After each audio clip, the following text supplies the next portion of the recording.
Hola, good morning, welcome. This is Breakfast Daily here on Channel 1 Television. It's another beautiful day, brand new week, and of course, another opportunity for you to go out there and make a difference. Let your being count, all right? The fact that you're here is by grace and by mercy, and so make it count. Don't let it go to waste. Welcome to Breakfast Daily. I am Nanatifo Boateng, and I come bearing good news, of course, news that will excite you, news that will keep you happy, news that will keep you healthy. What am I talking about? I'm talking about the Situation All White Party.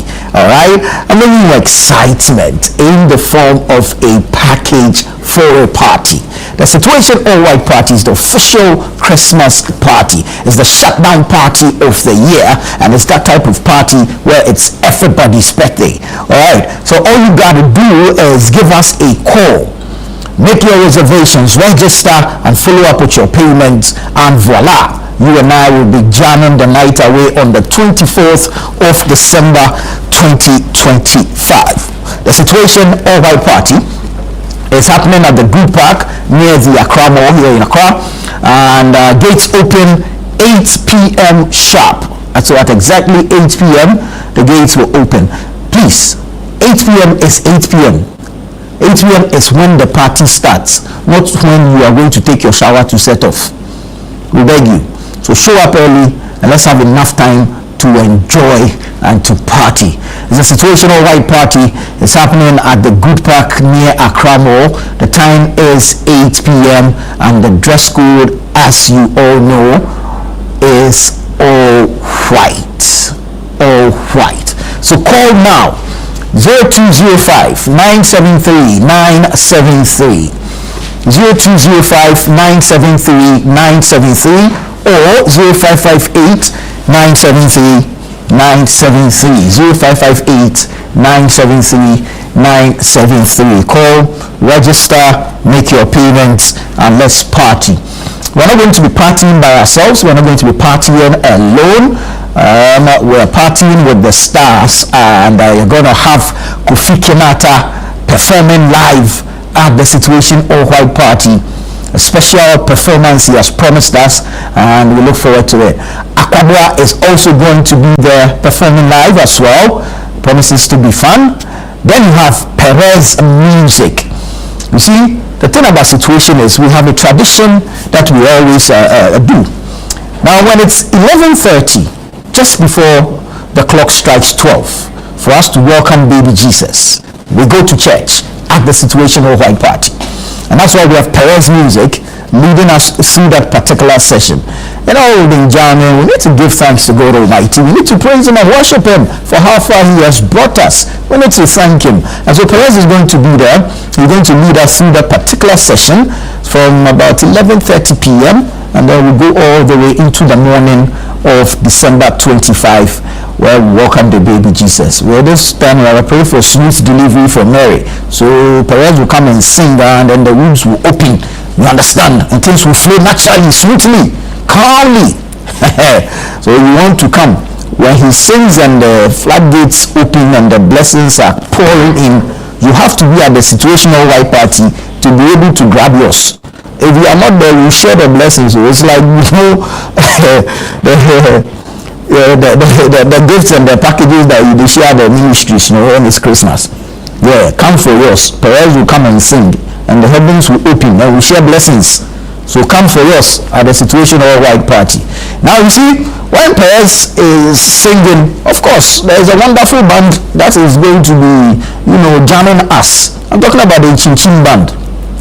See, these boys, I don't know how they do it, but it's always an experience with them. It's party time always. Like, they don't stop. They just jam. They don't stop. So we know that when Chin Chin band is there, you are assured of an electrifying performance. When they do their own, you know,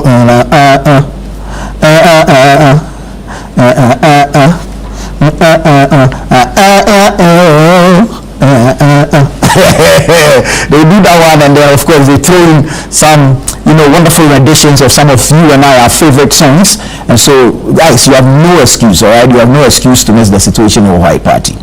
But guess who's going to be behind the ones and twos? Guess who's going to be playing you all the tunes? Guess who's going to be setting you up for a groove? I'm talking about DJ Ringo, not your regular DJ. Listen, this guy is a turntable technician. Like the way he does the thing, I don't know. I need to have a conversation with him and find out how much he scored in mass. Yeah, because the timing and the precision, Jack, the DJ work is not for everyone. So you need to be sharp. Every day he's able to switch. He's on 1 BPM wavelength. Before you know, you have switched the thing, and it's so seamless, Charlie. Oh my God! You for come situation all white party. I'm talking to you. You need to come to the situation all white party. Some of the things when we say it, you see, words fail us. We are able to describe the thing as it is. You have to come and experience it. You have to feel it, so that when we are saying it, you know the feeling, you know the vibe. You understand? So that's why we want to see you at the situation of white party. It promises to be fun. Absolutely it's going to be fun. Trust me. If you've been to the situation of white party before, then you know exactly what I am talking about. All right. Now the drinks are going to be coming in. You are going to have your grills, some buffets going on in one corner. Bro, what are you still doing at home? You need to be there. Let's make it easy for you. Call your friends, okay? Put your heads together and come up with the sum. Come and take a table. We sit 8 people per table, all right?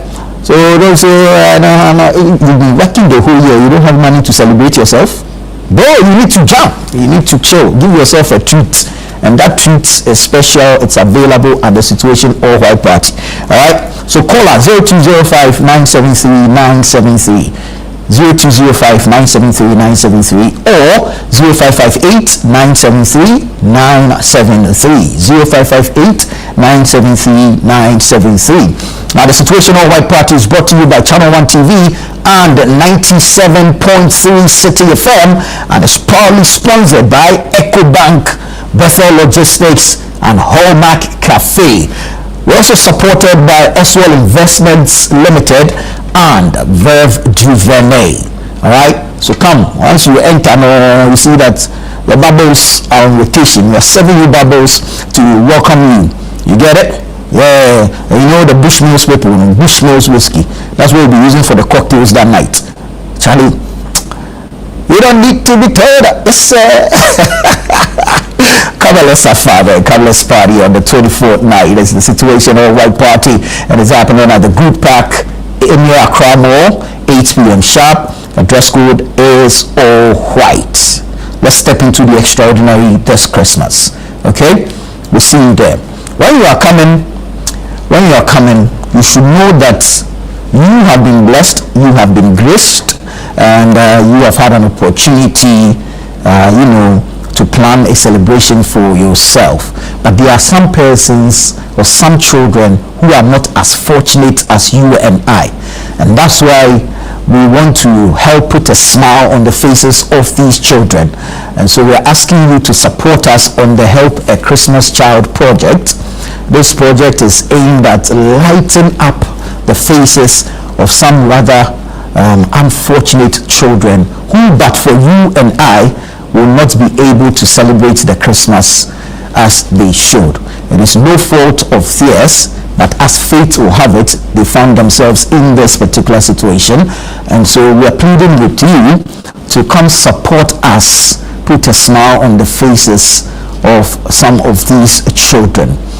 We're asking that you make donations, generous donations to us.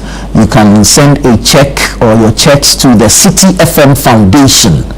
Checks should be written in the name of City FM Foundation, the City FM Foundation, or you can come to our front desk in Adabraka, 97.3 City FM, or Tesano Channel 1 Television, and bring your donations to us so that together we can put smiles on the faces of these young ones.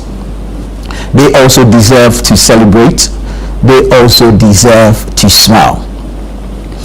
And if you are someone who has embarked on any initiative like this before, the sense of fulfillment you get when these kids smile it takes the grace of God.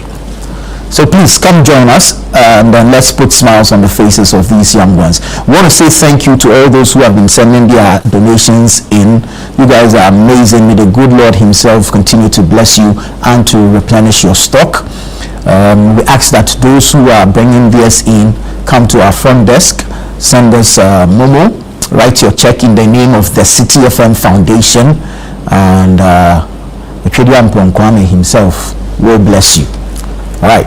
Thank you so much. Go on to the Google Play Store and download the Channel One News app. That's where you get all the news, all the relevant, factual, accurate news.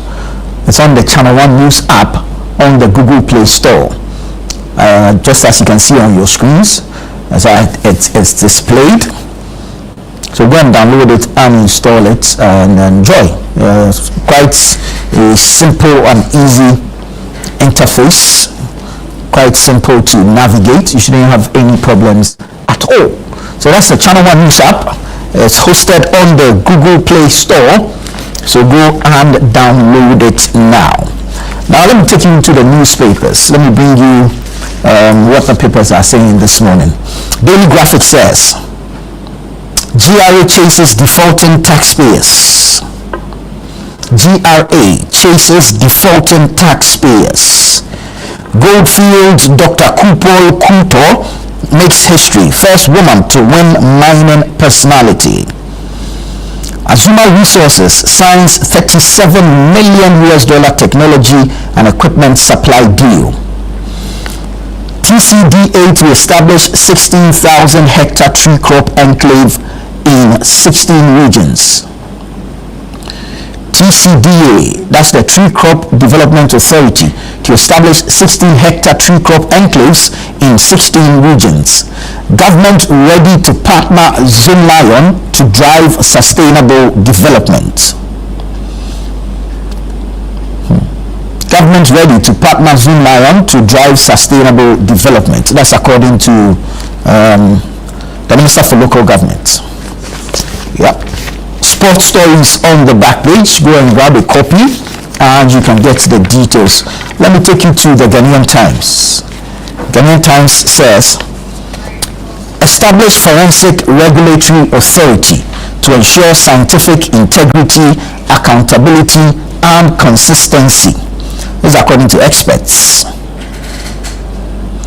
Establish forensic regulatory authority to ensure scientific integrity, accountability and consistency.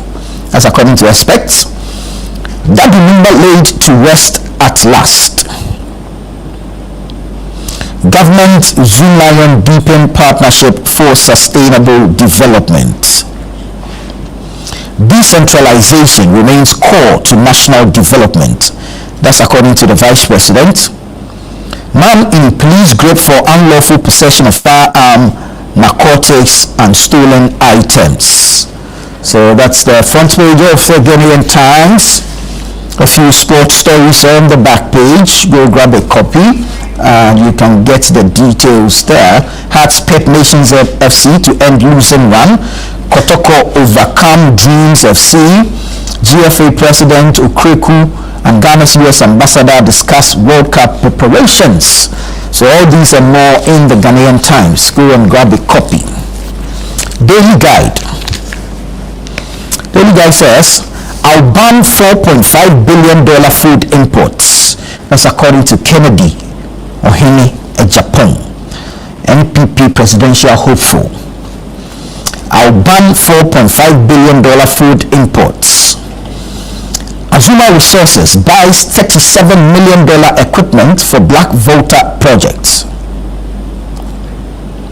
Zen wins Best Mining Supplier Award.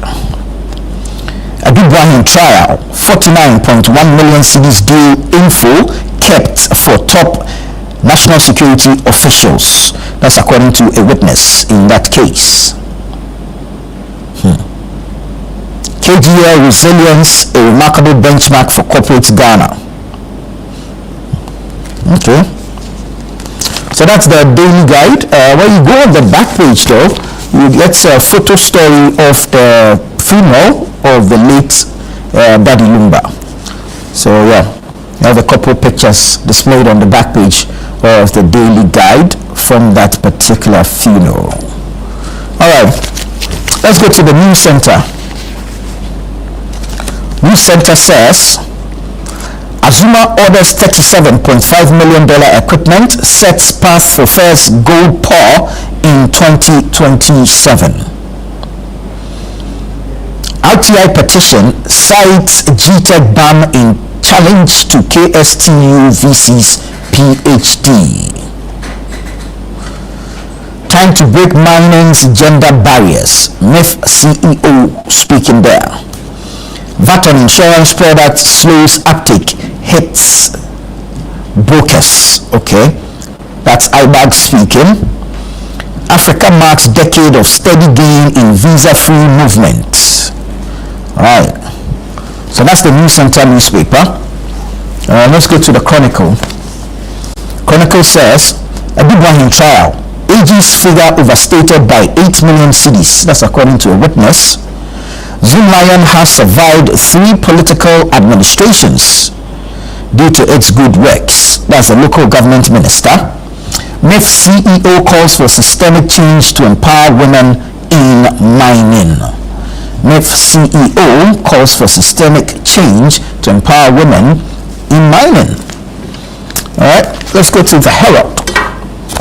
The Herald says, troubled Akufo-Addo seeks Mahama's audience for Ken Ofori-Atta's return.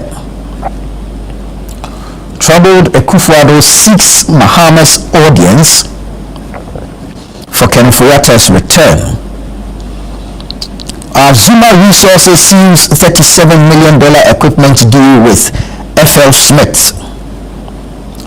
Local government minister hails Zoomlion's Pan-African growth as Siao Japan recounts journey from Accra's Jamestown.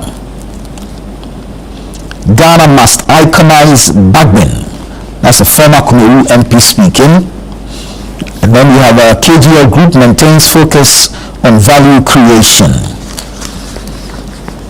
So that's the Herald newspaper. Let's go to the New Publisher. The New Publisher says, crusade to kill OSP.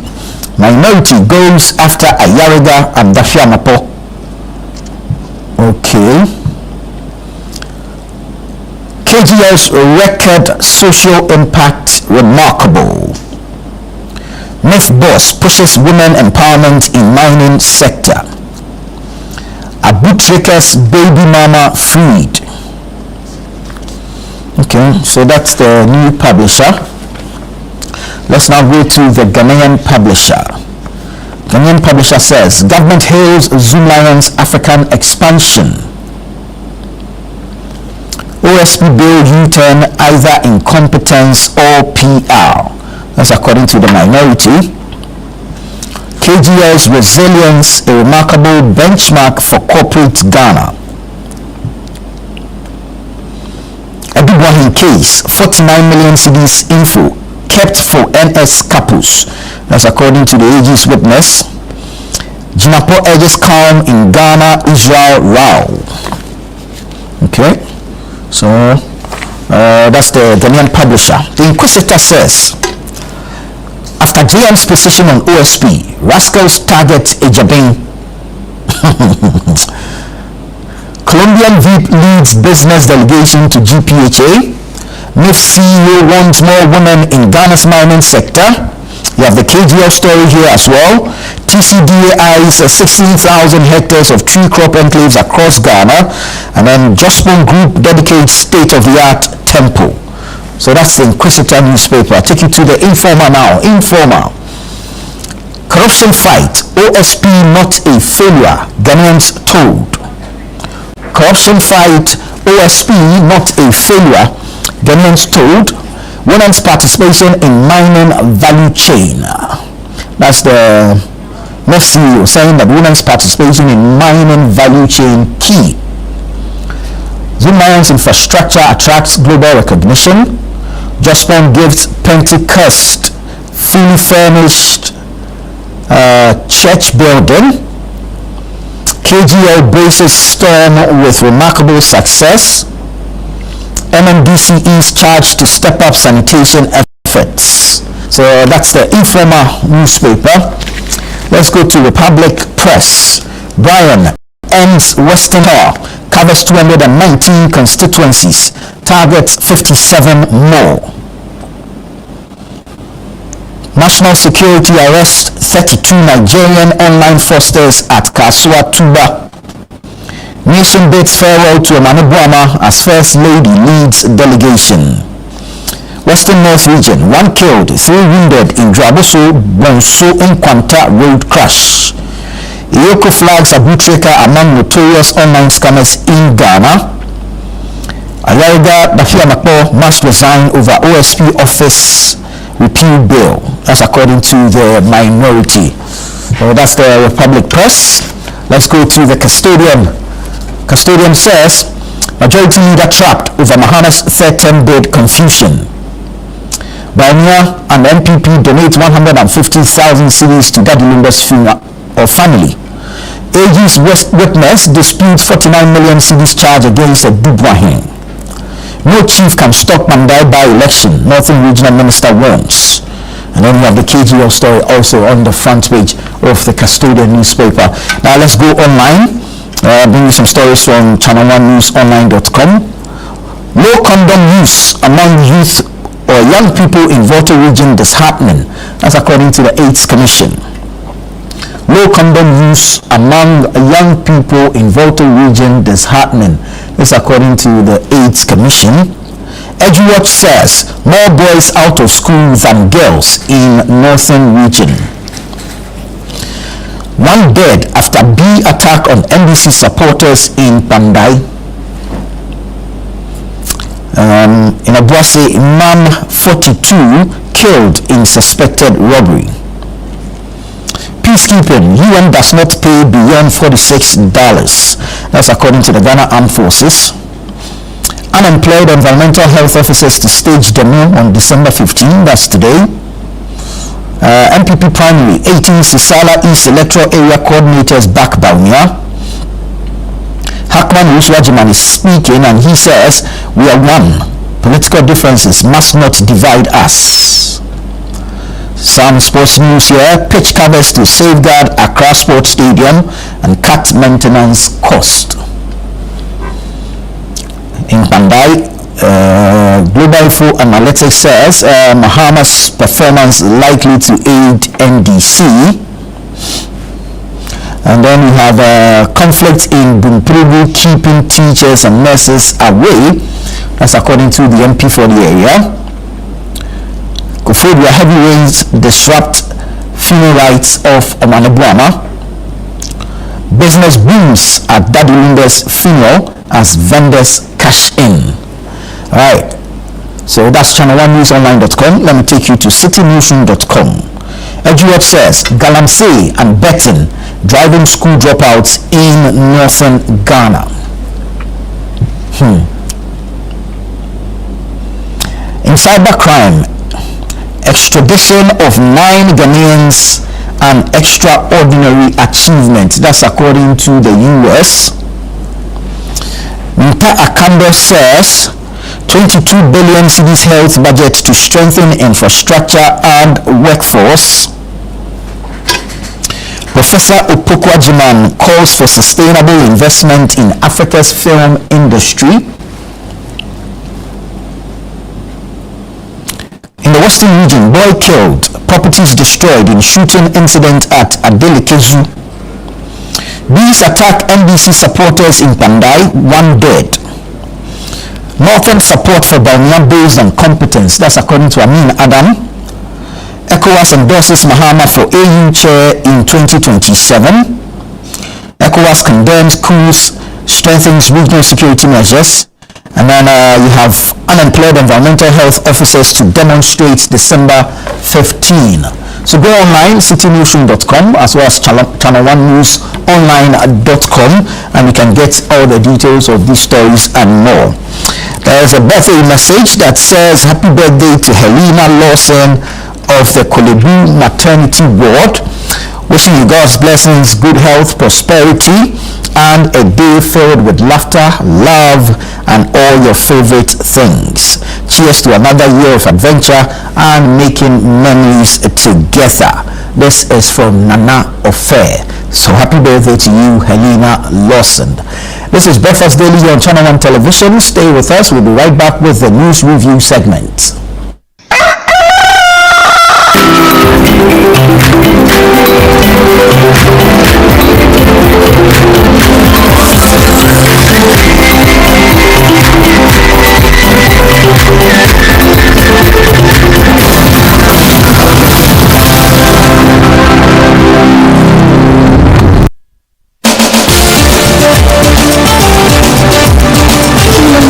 Full of questions, where truth often hides behind noise, one show dares to ask what truly matters face to face. With fearless clarity and quest for accountability, host Marisanda Amadou sits down with the movers and shakers of politics, governance, society, and business, confronting the issues that define our national conversation. Yes, I am Marisanda Amadou. This is Face to Face, and you're welcome. I say very often on the floor of Parliament that when we were in government, we got some things right, we got some things wrong. Are you still planning to go to Parliament, or you want to look at National Party office position? No, we're going back to Parliament. There's an unfinished business which I need to do. Sports has three legs: development, management, and promotion. Disintegration is extreme. We do not wish that even on the worst enemy. Every Tuesday at 9 p.m., join Marisanda Amadou on Face to Face as he digs deeper, challenges power, and reveals the stories shaping Ghana's future. Only on Channel One TV.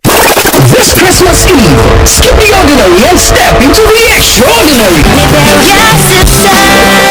Welcome to the Situation Alright Party 2025, where the music never stops, the energy never drops, and the fun never ends. Celebrating grand style with great music, irresistible food, and an atmosphere that screams good vibes only. Date 24th of December 2025. Venue Good Pack near the Accra Mall. Time 8 p.m. till 8.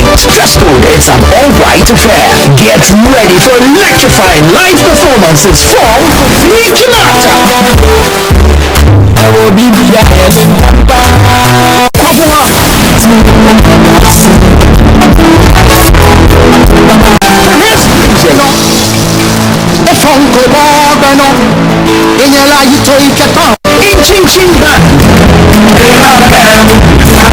And DJ Mayo.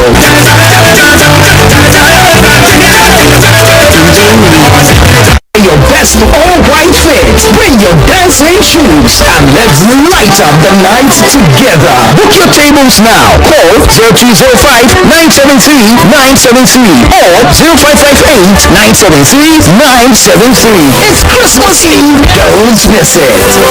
The Situation All-White Party 2025 is powered by Channel One TV and 97.3 City FM, and it's proudly sponsored by Ecobank, Bethel Logistics, and Hallmark Cafe, and supported by Oswald Investment Limited and Virgin Vernet.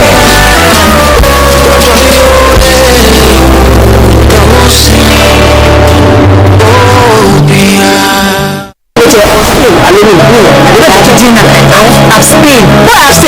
I've been seeing the shenanigans online. That's what I told you that I didn't want to see that girl on this episode. A mixed bag of emotions and incidents, Ghanaian family and intergenerational drama. Some not so good. That boy, don't manage that old enough. I want you to manage. In other cases, not so bad. So there's this scene here that is not so real.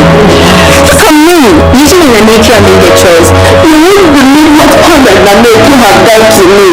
Watch out for So-So, a brand new series from G1 Familiar Productions. So-So, Thursday at 7:30 p.m. only on Channel One TV.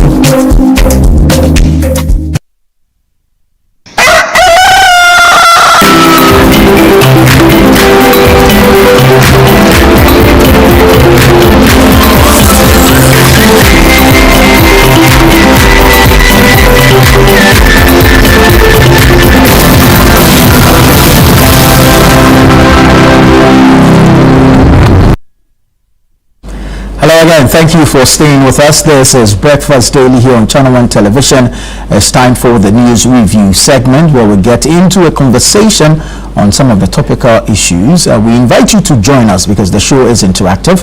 Send us your thoughts, your comments, and your contributions. We're active on social media, and so you can drop a comment there as well.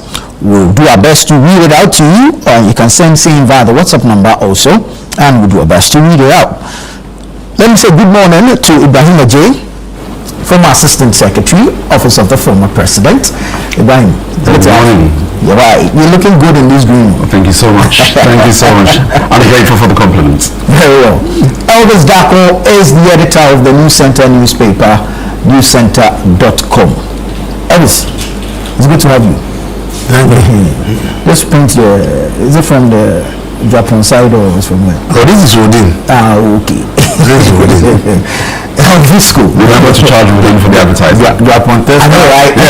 Japan Textiles collapsed many years back because the cotton that they needed to produce the grey baths, we were not producing the cotton. Yeah. The cotton farms had collapsed. Nobody was able to revive the cotton growing industry in Ghana. So then the company has There's no raw material for the company to work. the company has been like the lifeblood for the entire Japan community, and therefore inability to grow cotton left therefore almost all the place just looks.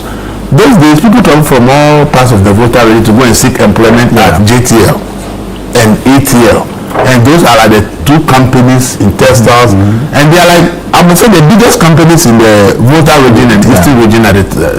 Because in ATL, Akoso Motors was doing a lot, and Japan Textile was doing a lot. Yeah. And because Japan is not working, it has affected the ATLs and the GTPs because they need a grey bath from Japan in order to do their production.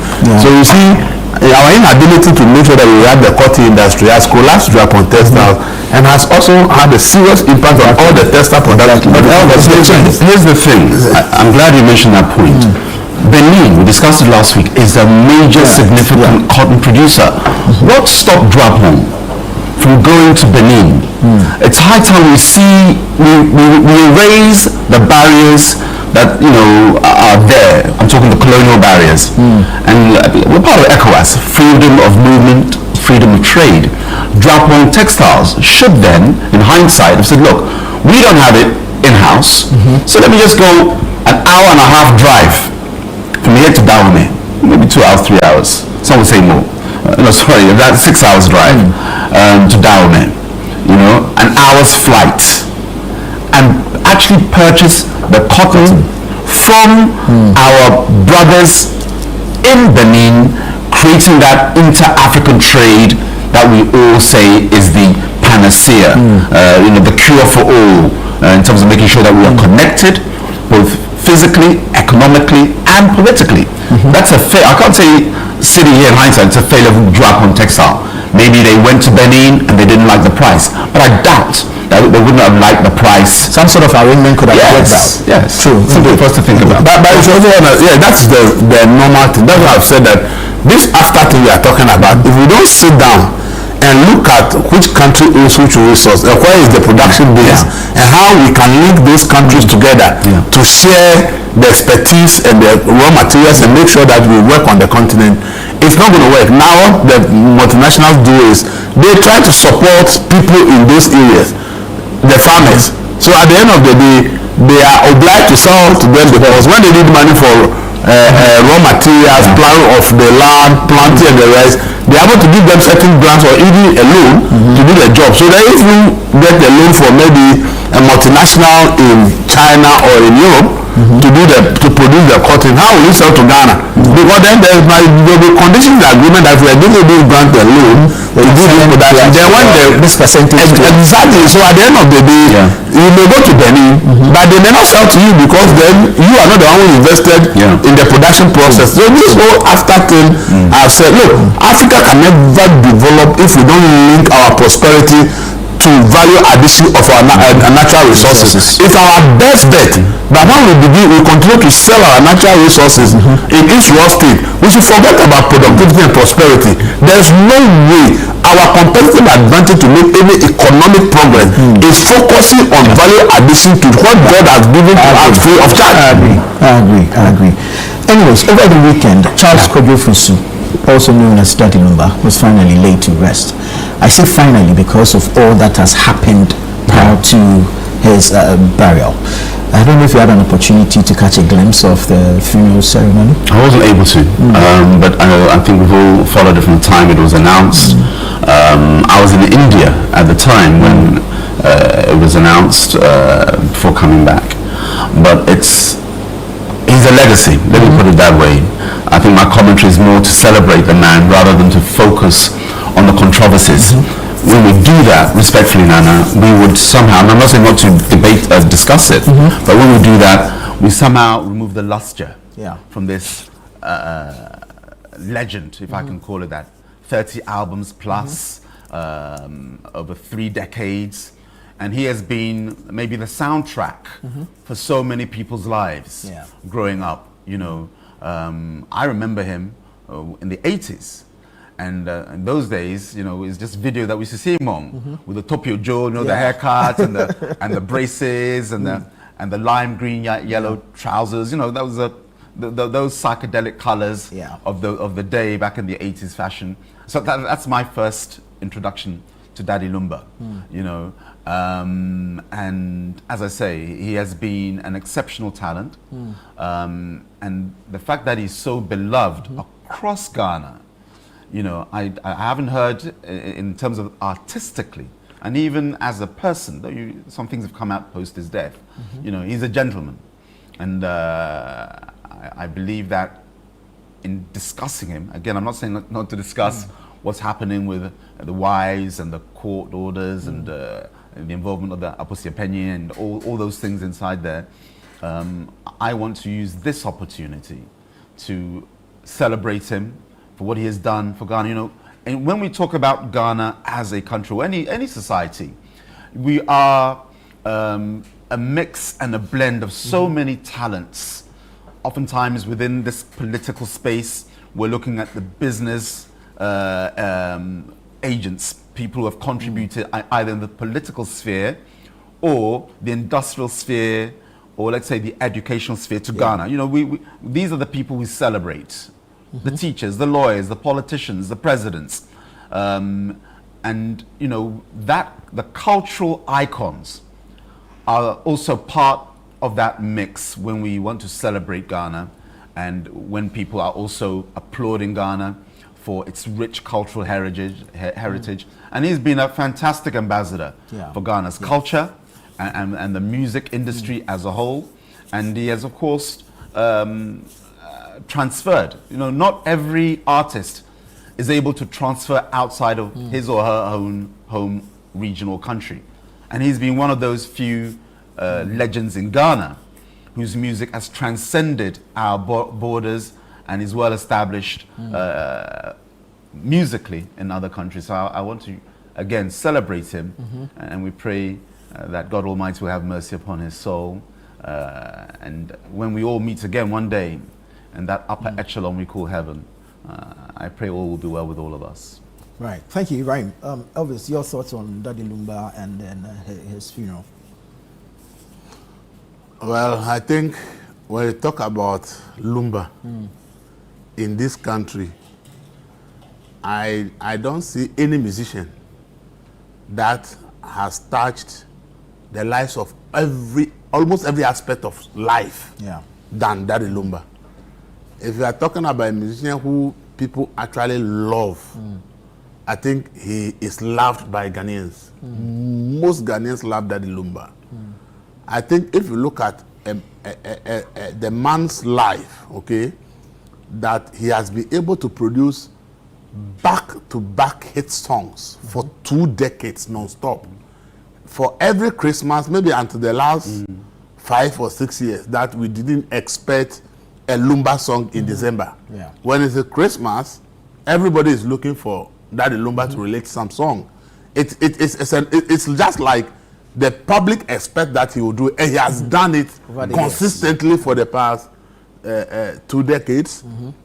A man with over 30 albums, with over 200 songs, and most of that Lumba songs are like his songs. They are like his songs. Yeah. People can easily remember most of his songs easily, and I think that if he had been from a French-speaking country, he would have been a global icon.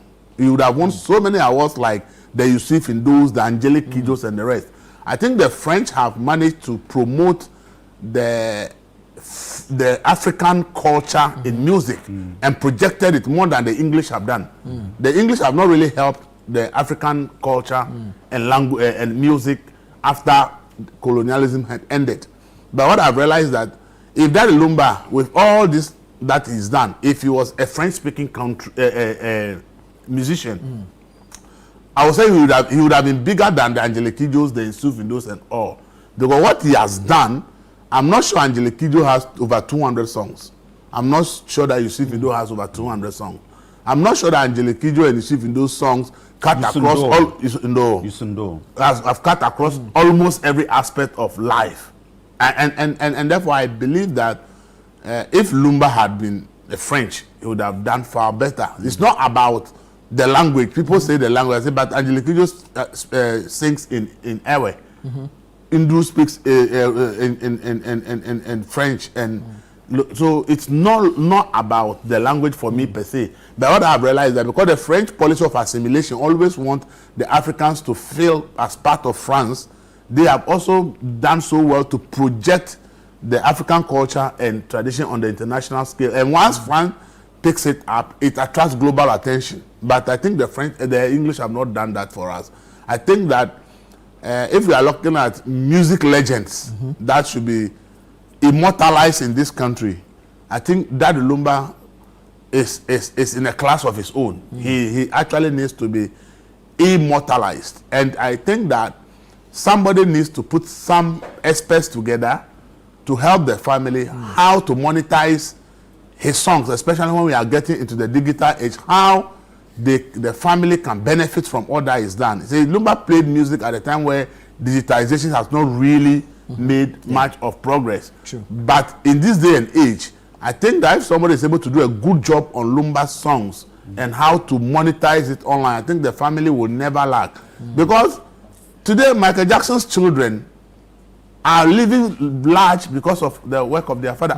Almost in the Western countries, the work done by musicians have become so big, so much money generating for the family. I think somebody should help them do that. I think that the family, the FINRA, we didn't help the FINRA much because of some incongruous court rulings and how the family head handled the whole issue. I think that the family head was instrumental in creating all the controversies around Lumba's FINRA. And I think those controversies have not helped because it didn't give Ghanaians the chance to unite and actually mourn the man.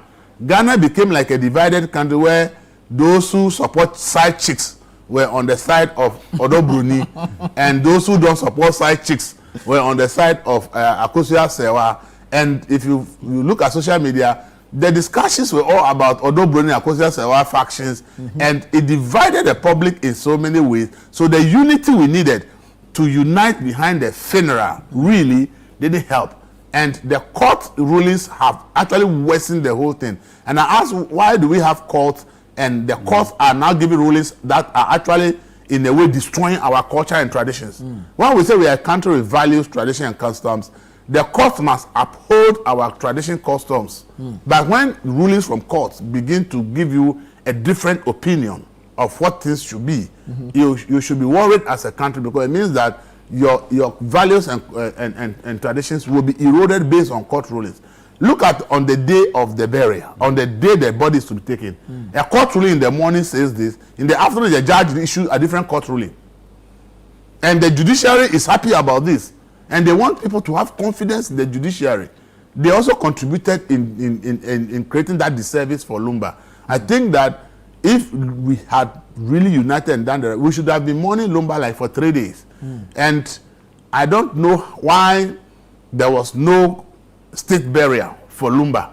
I, in my view, think that looking at the work he's done, I think that he deserves to have been given a state burial.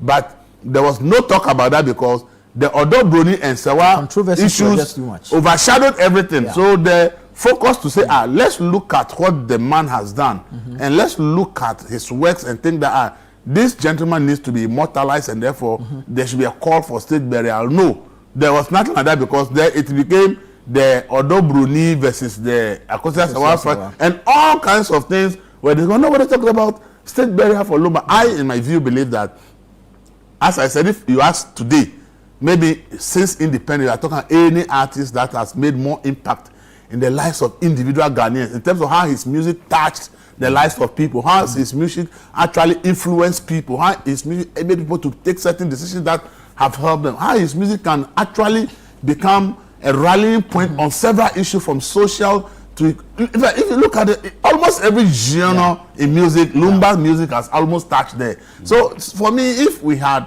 done a good job, Lumba's funeral should have got it. It should have been a state burial for this gentleman because clearly in the creative arts industry in this country, if you are talking about the music, I think that Lumba stands very, very tall, and we should have paid a little bit more attention. We've not done it, but probably if tomorrow we are going to do a museum, maybe a cultural or something museum, or for, I think Lumba should be part of those that we should honor in this country very well because he has been phenomenal. He has been phenomenal in his career. And you see, as Ibrahim said, it's not about politicians or people who have worked for the state.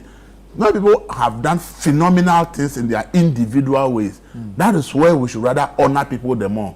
Because everything he's put in, resources and everything to get where he is, were from his personal resources and people who supported him. No state support. And therefore, someone has been able to do that and reason to that level, and the society can feel the impact of the person's work.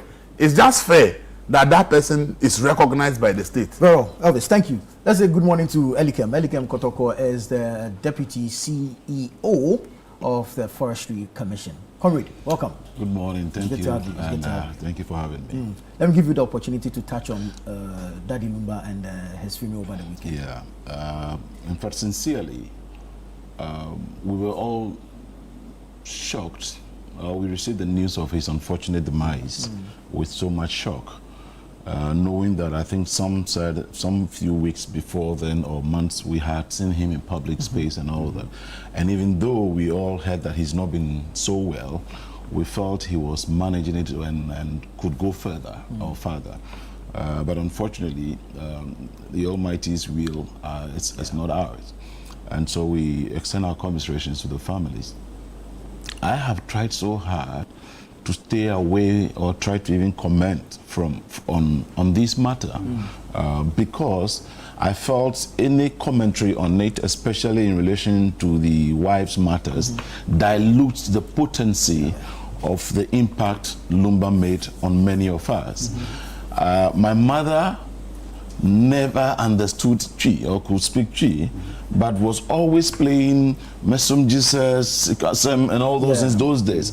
Until date, it has been part of me that when I am driving or anywhere and I hear some of the songs, I can immediately recall where I was at the age of 7 or 9 when my mom was playing that and we were also playing at the background. And so a lot of his songs I could relate with my childhood a lot of times. And I think he's been one of the musicians without blemish or public controversy, if you ask me as well. And even though I am unable to really comprehend most of the words, the little I'm able to, you could tell he's always got something to say. And looking at the instruments, everything around him when his song is being played, the reaction by the Ghanaian and all that. And this is not just a Ghanaian legend, this is an international icon.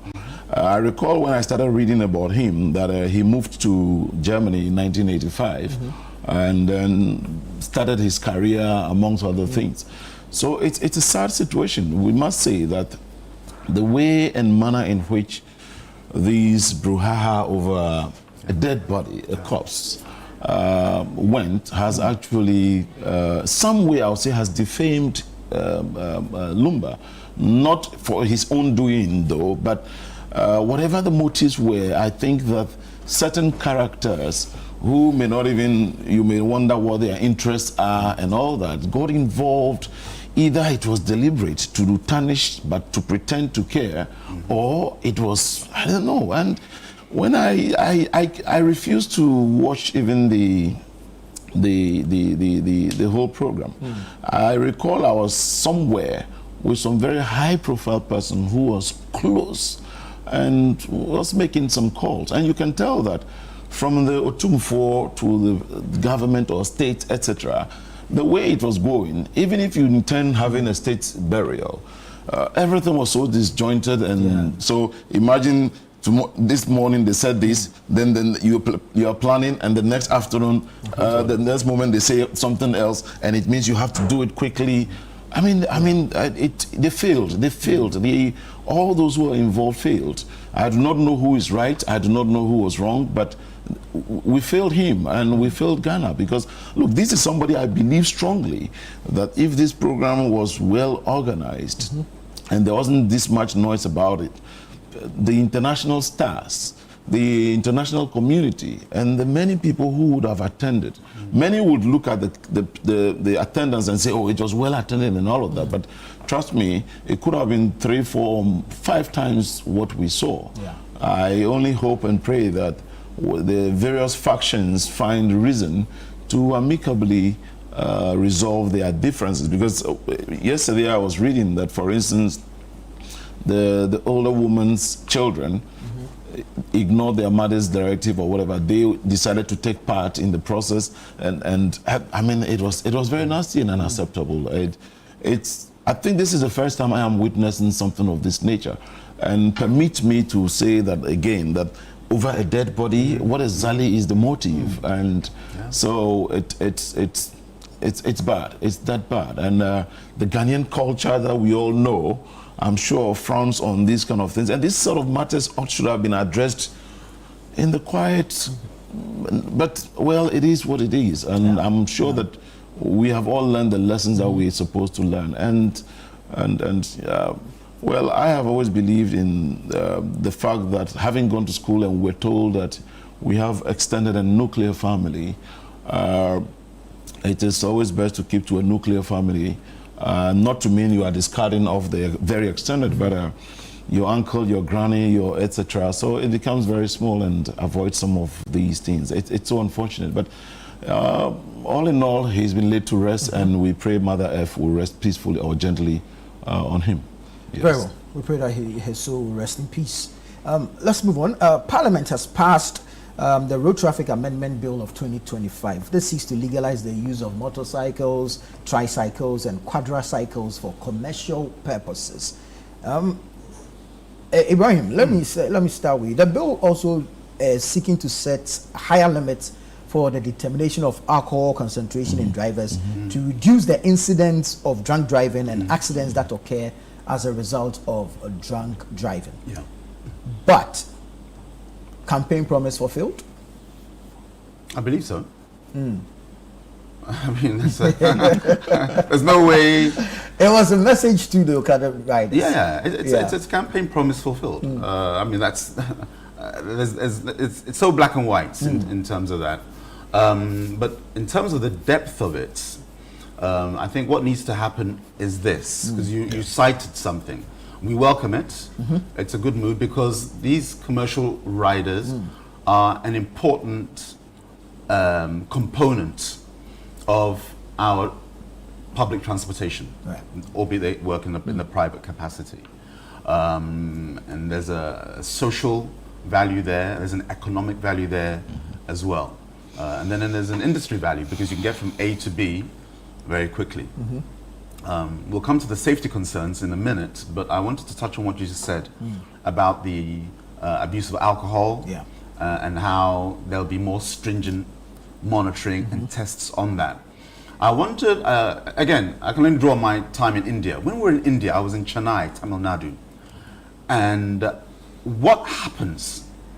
They have policemen on the streets, and they have these disposable breathalyzers. They have the machine, then they have this white stick, it's like a cigarette, and they'll just stop you randomly. We were in those prajas, you know, the poda-podas. Whether you're in a poda-poda, that's what they call them in Mali. I think it's ojek in Vietnam and Indonesia. Of course, Nigeria has given us the term Okada. And in India, they would stop you randomly and then make sure you blow into the breathalyzer. If it goes green, then you're free to go. And it was constant, not constant that they were creating congestion, but every single Okada driver in India, I believe, was sober, because on the times that they checked, not once did it turn amber or red. And I was just amazed at seeing that level of monitoring. I'm talking down to the ground monitoring. It's not a policy in the air.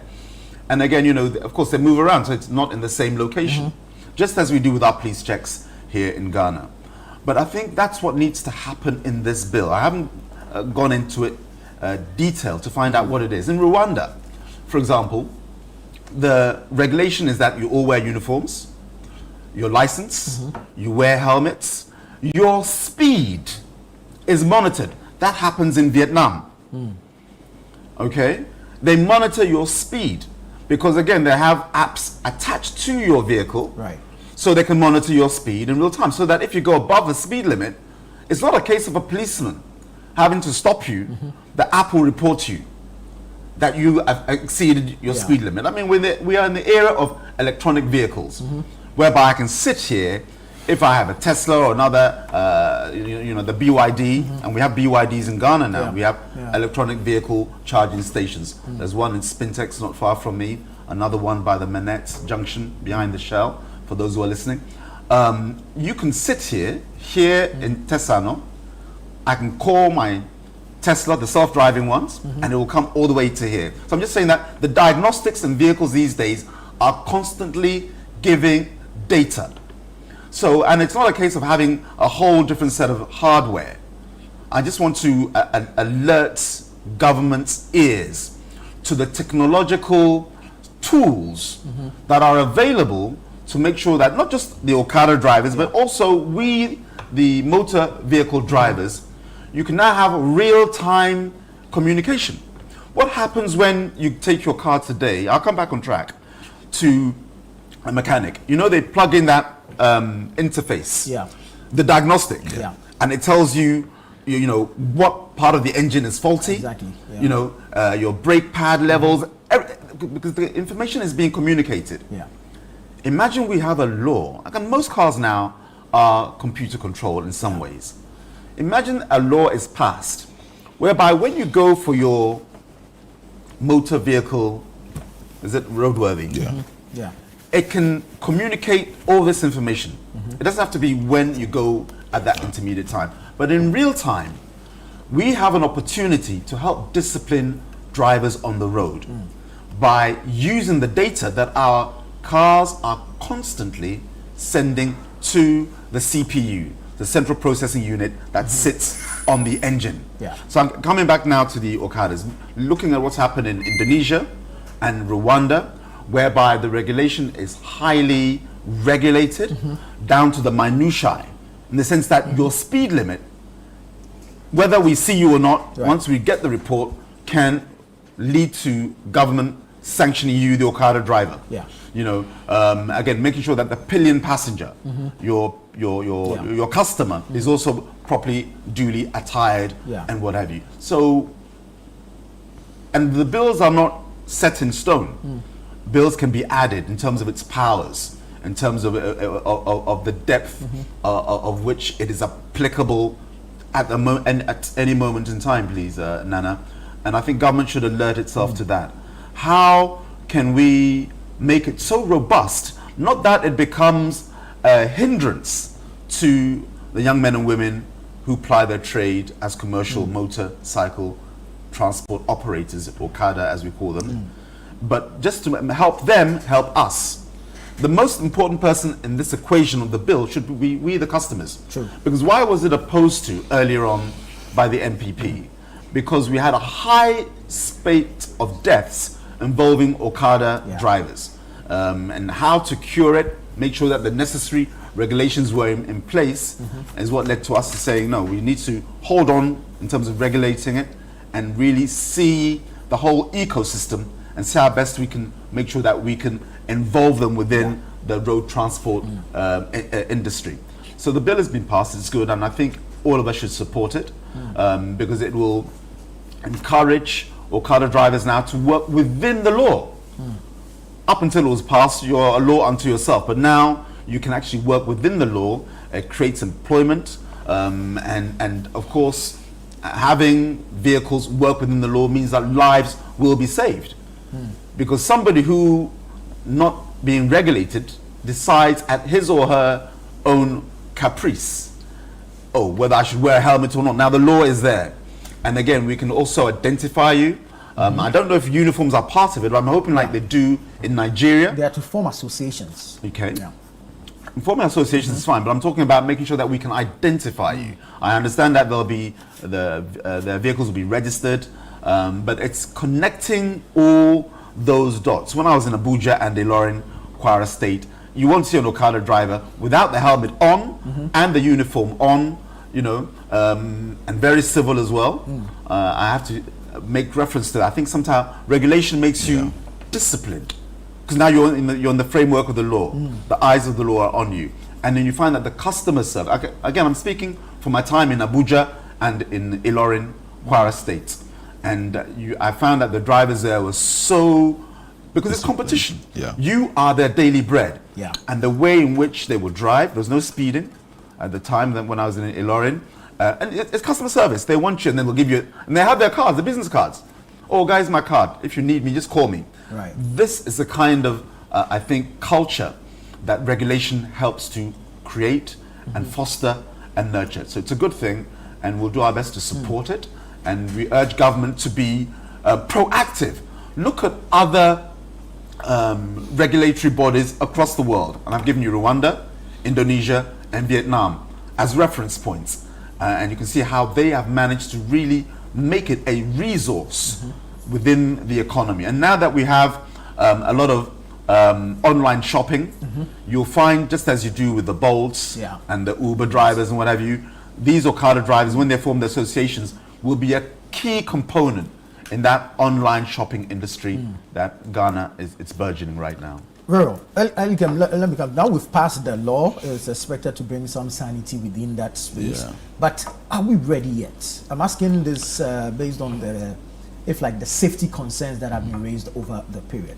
Are we ready? Yeah, thank you. Have we been ready? What was the situation in the past? Indeed, we all were very worried about the level of casualties in this whole transportation industry in general. And interestingly, I noticed I couldn't come here earlier as supposed to be, and today I had to ride a motorbike myself too. So I came on a motorbike, and that is the efficiency and all that it comes with.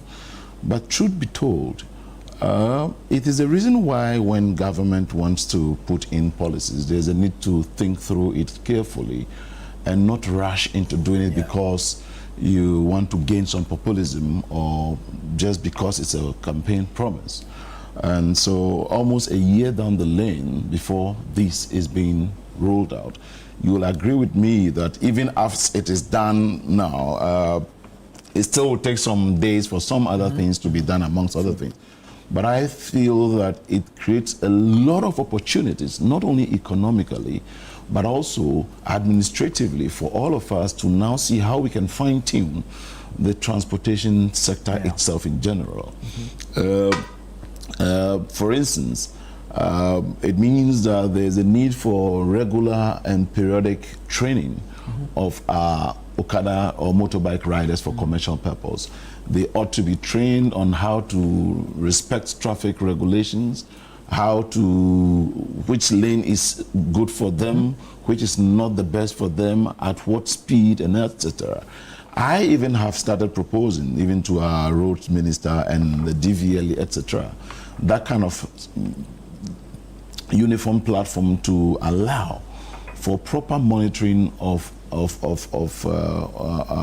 the whole industry, so that the new roads that are being constructed, there should be some provision made for them. But if these roads are being give made, them a designated lane, but it cannot be done across and all places, because at certain places the roads are very free and you don't need a dedicated lane for a motorbike. But also it provides us with the opportunity to now begin to see the need to install speed cameras on all these new roads that we are going to construct, so that it then begins to initiate the discipline into our road users, that the fact that you have a motorbike or have a car does not mean that you can just drive at or ride at any speed that you wish to. For instance, maybe at every traffic light, for instance, now there should also be a camera that would be monitoring, so that if you are a motorbike rider and it is red yet you still pass through, it captures you and you are dealt with. And all this can be synchronized to be it your mobile number, your Momo account, and you are sent a ticket like we know it is done elsewhere. So we must begin to look at this. The bigger opportunities is the economic value, etc. What it means, and I think many people out there will begin to look at what else to do. Already we know that the consumption of motorbikes are very little. But again, Ibrahim talked about the electric vehicles, which are becoming very common even in Ghana as well too now. So what it means is that there's a huge market or potential for electronic bikes as well too. And I think that maybe with time, the Minister of Climate Change, etc., could also make a strong case for these things being the major ones. Maybe there could be some waivers for those using these ones in order to also dovetail into the UN Sustainable Development Goals on sustainable cities and all of that, so that we can end up having even more motorbikes than cars. So when we have this, then we are regulating them to ensure that even the emissions are still being reduced, so that we do not now do something that again goes to affect us. So I am looking forward to a rollout or an implementation that will improve this. And you would agree with me. We've sat on some motorbikes, and trust me, the air that blows to your nostrils from some is not. So there are little and petty things that they now need to take seriously. Form unions, go through regular training, understand the need to be disciplined and patient on the road, respect for the regulations or the traffic signs and all of that. And know that the person you are carrying at your back is the reason you are in business and the reason you are moving, not because you want to rush there and come back again. Because this has been the case even with our vehicular transport system. Passengers sit in a vehicle, the driver is overspeeding, overtaking, and some are smiling and loving it. He does a risky one, then they all say, "Radhi, Jesus." Then they don't tell him anything until the inevitable happens before they now either perish or become maimed or affected in one way or the other. So yes, a campaign promise fulfilled indeed. It is well thought through. We will still need to keep polishing it when we roll it out in order to ensure some key discipline. And I believe that the other one, which has been one major headache, has been the tricycles. We may have to dedicate certain zones for them, that they cannot operate in the central business district, they cannot operate at certain areas, so that they can be in not only the rural areas, but at the fringes of the city. So you don't see, and how do they call that one? The tricycles. So you don't see them on main roads because many of them they don't tried stopping that. We need to have the discipline to be able to so when they have an association, then now you can meet them and explain to them well why you can't go here, why you can't do this, and I'm sure that will be a proper understanding. But if it's given out as a blanket statement from an authority, and they don't have a union for the union to even assimilate what you are sharing, it becomes difficult for them to comply, and they look at it more or less at a suppression. Then they also want to revolt and say, hey, the political insinuations for what have you. So I believe strongly that we can move forward in that disciplinary accord. Very well. Elvis, Road Traffic Amendment Act 2025 has been passed. So it gives us the opportunity to legalize the use of tricycles bicycles for commercial purposes. Where do you stand on this? Well, it's only confirms what I've always been saying, that as a country we are not ready to. We don't want to move forward. We want to be behind. At this day and age, I don't see how a country like Ghana, who aspires to be like Malaysia or Singapore or China, is legalizing motorcycle for commercial transport. It means that that dream, we have all agreed that it's only a dream, it won't happen.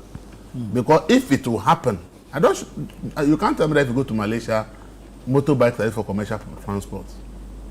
If you go to China, motorbikes are not used for commercial transport. So the Asian tigers, let's leave the Western country, but the Asian tigers that we admire, that they've made significant progress in their development.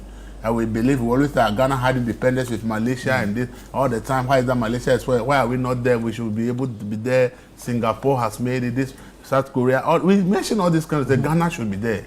The question is, if Ghana should be there, is this the way they are running their country? Are these the policies that they are implementing? No.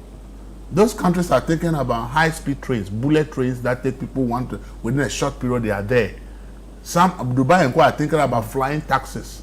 People are thinking about sky trains. People are looking at things that make their country more advanced. But our sky train didn't materialize. And today we are in court. That is the stupidity of all of us, because when a good policy is to be implemented and the people in charge mismanage it, they will throw away the whole project. And I've given you an example of SADA. That if you read SADA today, if you read SADA today, SADA is still a very viable project that can transform the North. But because the people that were put in charge messed up, we throw away the entire SADA project. If we want to do sky trains and some people didn't do the right, doesn't mean that sky train is not the way to go. So see, this argument doesn't come in. Let's stop this mentality of once we have a very beautiful policy and people that are supposed to implement mess up, then we say, oh, because the implementation had challenges, throw it away. That is what we have been doing. It does not mean that sky train was a problem. Sky train was never a problem. The problem is the people who were supposed to implement it didn't do it well. That is the issue. So let's not bring that examples here. So I ask myself, if we want to be like Singapore, Malaysia, China, and the rest, let's leave the Western country. They left long ago before these ones chased them. And we think that because the Asian tigers are chasing the Western country, we can use Asian tigers as an example that if we want to be like the West, let's use the model of the Asian tigers. Right. And these Asian tigers, as I told you, how many of them, those that have made significant progress that we admire, the South Korea, the Malaysia, the Singapore, and the China, those that we will refer to that they've really made real progress. And is this the way they went about it? No, they are looking for the future of public transport. And you see, legalized Okada is just an admission of a systemic failure that we failed to put in place good train systems, put in place good public transport through the bus, no tram. We are admitting that we are unable to do it and we don't have a solution. So the solution is that legalize something that shouldn't have been legalized, in my opinion. Look, we are talking about this thing in this country, and it's like we are not guided by the statistics. If you read every report of the road traffic, the National Road Safety Authority about road traffic, they tell you the most alarming thing that is happening in this country is motor bike crashes. Okay, it's always in the report that the most alarming, because see, it carries less people, but the fatality rate when there's an accident is so alarming. Look, January to October, 10 months, okay? Out of the over 2,429 people that are killed, motorbikes alone have killed over 1,000. They are responsible for over 45% of fatalities, though they carry 2 or 3 people. Commercial buses, the VIPs carry plenty people. Private vehicles carry more people than, but if you put the statistics together, if it is individuals, motorbike kills more people than all the VIPs and all the commercial buses we say have been having an accident. Motorbikes kill more people than them. If you put the private vehicles, all the accidents they have from each year, motorbikes alone kill more people than them. So it is an alarming situation we are talking about here. Look, from January to October, commercial vehicles, they recorded an increase of 6.7% in crashes. It rose from 6,438 vehicles that were involved to 6,870. Private vehicles rose from 7,988 to 224, it represents 3% increase. Motorbikes from 4,453 to 5,333, which is 19% increase. 19% increase compared to 6.7 and 3%. So when we are talking about the issues of motorbikes in this country, if we love life, and want to control life, we want to fix the rail, want to fix the public transport and not motorbike. Because the harm they are causing to this country is unimaginable. Look, when people read about, they say the number of persons with disability in Ghana, the number shocks people. Say, but we don't give birth to a lot of people with disability. We don't. What is causing a lot of disability in this country is road traffic crashes. And if you know that in the motorbike accident, if you take a miracle for your leg not to be amputated, if it is a fatal one, most of the motorbike accident, when it happens, one of your legs may be amputated because the damage caused by the motorbike to that leg is something that cannot be repaired.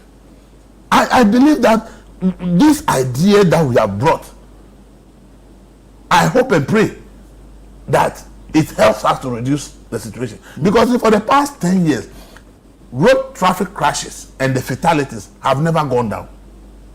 Annually, the numbers, especially the fatalities, the numbers keep piling up. And for the past 10 years, each year we've killed not less than 2,000 people on the roads from road traffic. And these are the reported crashes, not the ones that are not reported. And for each year, motorbike fatalities alone, motorbike constitutes 40 to 45% for the past 10 years. And it keeps increasing. So for us to think about legalizing it, it's only admission that first of all, we think that there's nothing we can do about it. We'll give the excuse of it's a means of economic, it's because we have failed to fix the economy so they can't find jobs. So let's allow them to find jobs. If whether it is killing people, whether it is maiming people, we should allow it. If we are in a country where commercial vehicle carries more people, private vehicle carries more people, but the motorbike is killing more people than them, I don't think that this rule of legalization is what it is. They talk about alcohol control. It's in the road traffic regulations already. But the drivers that we have in this country, what is happening with the roads in terms of the accidents? All the things they say is in the motorbike, the Okada legalization. They are all in the regulations for the Road Traffic Act. But what have we seen? Our accident rates have been increasing. So we should realize that the so-called regulation we want to rely on has not yielded the expected results in the Road Traffic Regulations Act because we have not been able to put in place what is needed. I just find it sad that as a country we are admitting that our road problems, our transportation problems, we do not have a solution. We do not have an effective solution. So the best way to do is that legalize this thing and let people make economic living out of it. It's not everything that we should give economic living as a reason when the same thing is taking people's life at an alarming rate. How do you justify something that is taking people's life at an alarming rate? That is because it is generating revenue for some people. We leave them to operate as they are. The Lord has not allowed them, but because the ban, we are not able to enforce it for political reasons. Every party in government feels that the number of people who are going to the youth don't have a job. That's what I'm saying. It's because, you see, when you go into policies, as I said, it's an admission of failure. Dubai will not go and legalize motorbike for commercial purpose. They are thinking about having flying taxis. They are thinking about bullet trains. They are talking about means of public transport that makes transportation more effective and safer. They are not thinking about public transport system that is dangerous, alarming, and claiming lives. Singapore will not do this because they are looking at more safer transportation. They are looking at more effective transportation. China will not go for this policy. You understand? Malaysia won't do it because they are moving away from things that claim lives to things that saves lives. Right. Do you understand it? Right. We are sat in this country where a law in the road traffic access, every seat in a vehicle must have a seat belt. How many commercial vehicles in this country today has a seat belt per seat? When President Mahama in his first term around 2015 tried to enforce it, they threatened him that they will vote against it, so we have to withdraw the but it's in the law. But people are dying when it's established that seat belts could save lives. It's in the law. Ask me, tell me which of the public vehicles, apart from the VIPs, this 207, all the buses that run carry majority of Ghanaians, how many of them have seat belt per seat in them? So the laws are there. But we should be guided by the lives that we are losing and ask ourselves, if Ghana indeed aims to become like Singapore, Malaysia, China, South Korea, and the rest, which of these countries that we say are our examples in terms of development have legalized motorbikes as a commercial means of public transport, to the extent that we are even talking about Prajia and Aboboya, all of them, we are thinking about all of them legalized. Go to ask people of Kumasi, they will tell you that every day they witness one Aboboya accident or the other, and when it happens, definitely somebody dies. Somebody dies. And meanwhile, the road traffic act says that even in the bucket of a pickup, it's not for carrying passengers. True. Okay? True. It's not for carrying passengers. So you legalize Aboboya, and now some people are going to funeral, and 10 people are sitting in the bucket of Aboboya and is carrying them to a funeral for a fee. You see, so for me, I must say that I hope and pray that we are able to do something about it, because look, for me, I say that those who die is sad in road traffic, but they are dead and gone. But those who wake up in the morning as breadwinners and says, I'm going to work and come, and the person ended up become a person with disability, probably the only breadwinner in the family now can't work because of a road traffic accident. And this pandemic has been with us, and we have just been quiet about it as if nothing is happening.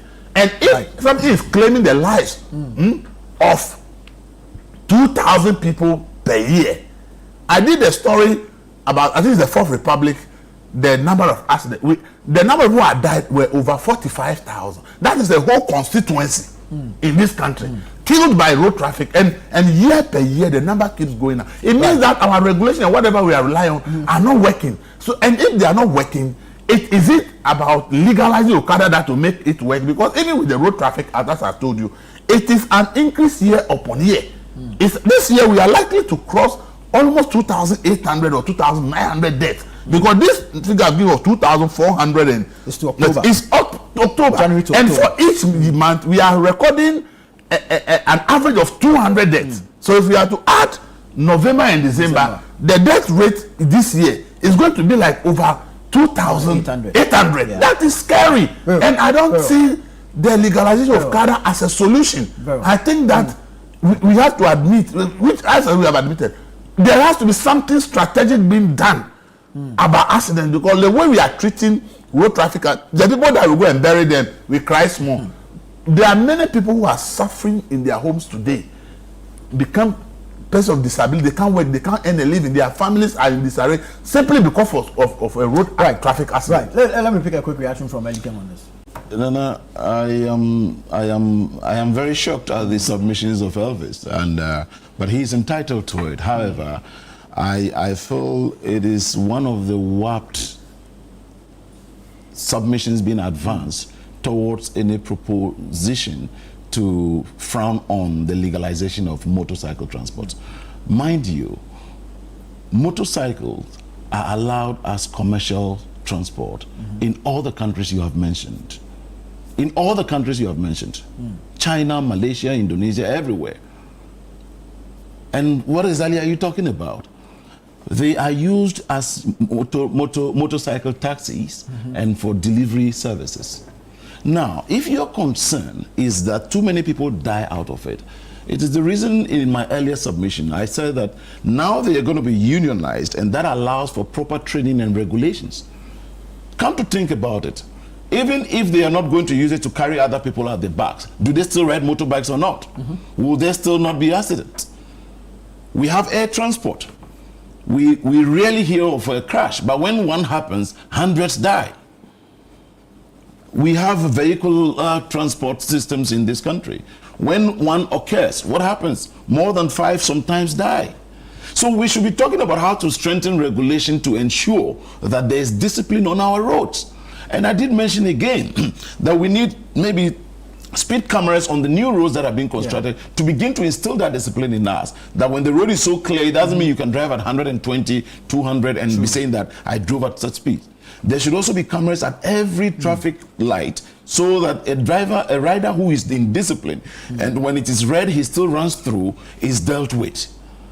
So if you want to go to Asia. In all the Asian countries my brother has mentioned, they have commercialized motorcycle transport. For human beings, for passenger transport. Who is riding them?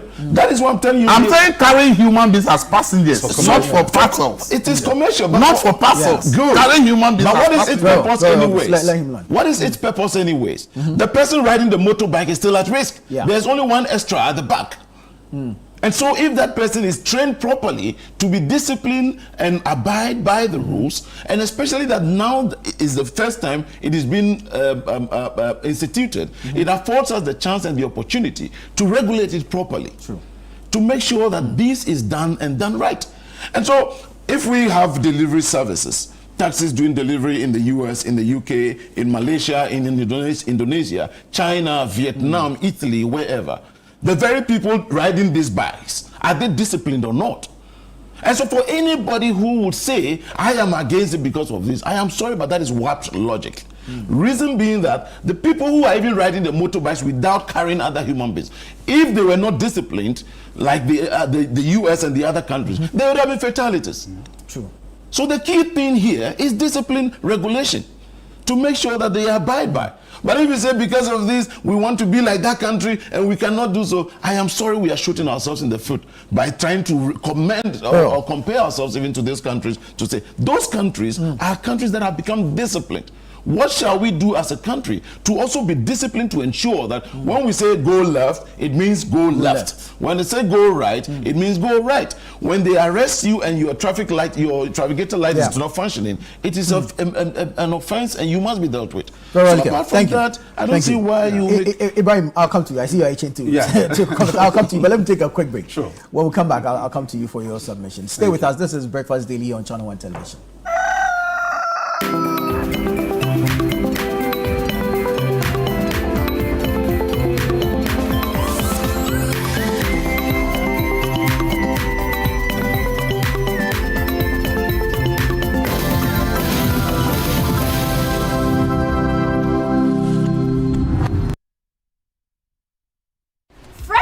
Redefined with Franco refrigerators. Imagine a refrigerator that keeps your food fresher and longer. Enjoy advanced features like the multi-air flow technology for optimal cooling, the smart humidity control for moisture levels, the fast freeze function for rapid cooling, and the energy efficient control for reduced power consumption. We have the double-decker freezers in different types. We also have the chest freezers in different types. We have the tabletop freezers. Get yourself a refrigerator from Franco and you will never regret. For online purchasing, just visit our website at www.francotrading.com. Call the numbers on the screen for bulk purchasing and any assistance. Franco Refrigerators, freshness redefined. The National Petroleum Authority hereby cautions persons engaged in illicit storage and trading of petroleum products to comply with the regulatory requirements to operate in the downstream petroleum industry.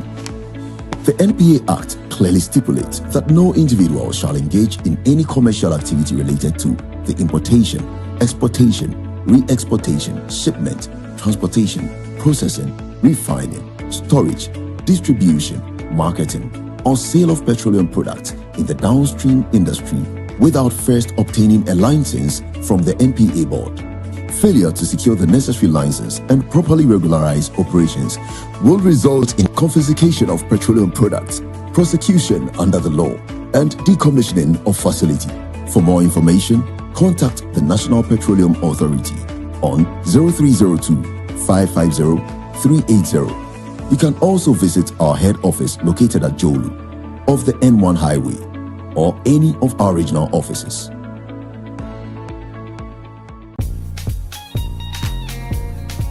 Hello? Hello, Auntie Abena. You won't believe what just happened. Grandma received her 4 TV. 4 TVs? Yes, 4. Okay, I'm coming. I've not. it's like a scandal now. You are using it to spread grandma like that. Spread grandma. 4 TVs, 2 fridges, microwave. Abba, Kojo, why? Do you want to open an electrical shop for her? Hey, no. It's a regular 100 cedis I sent her. I'm sure it's Uncle Atu. Let's call him. Atu, why? Atu, why are you spreading a grandma with appliances? Me? Spread who? When? How? Please, it could be Amma. Let's call Amma. Let me call her. Hello? Amma, why? What are you saying? Appliances for grandma, no. Why? Hey, it's not me, oh. So there are some that are critical. Let's call grandma.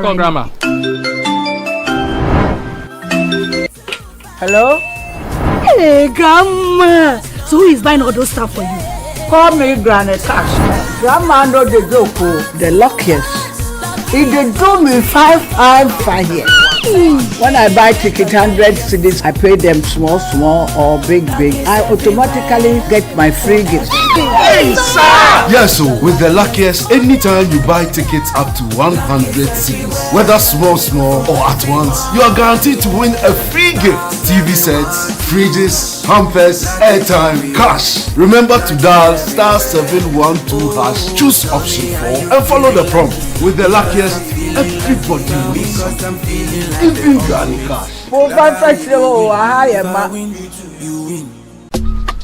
Life is a celebration of moments. Big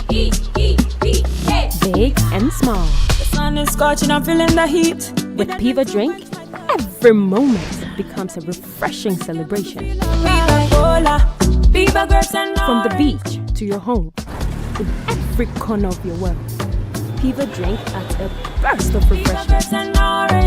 Give me Piva cocktail and tangerine.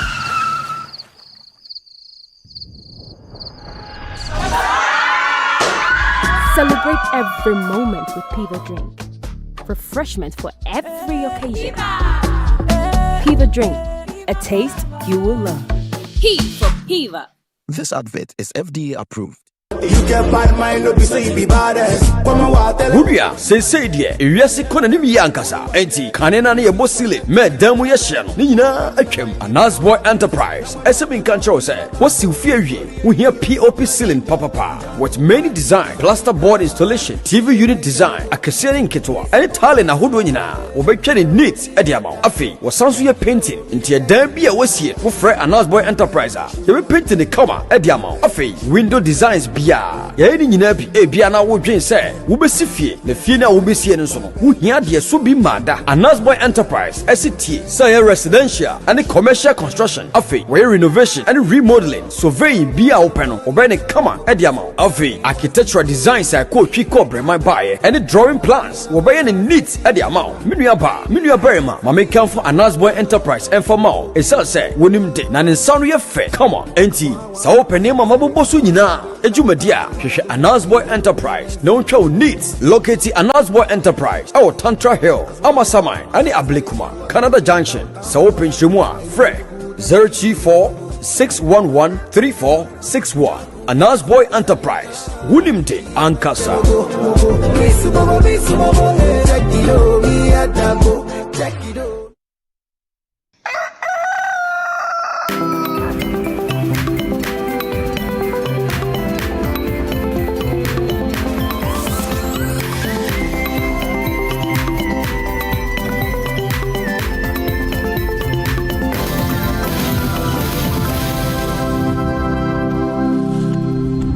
You're welcome back. This is Breakfast Daily here on Channel 1 Television. We're having the news review segment, a few quick messages, and then I go to Ibrahim for his submission.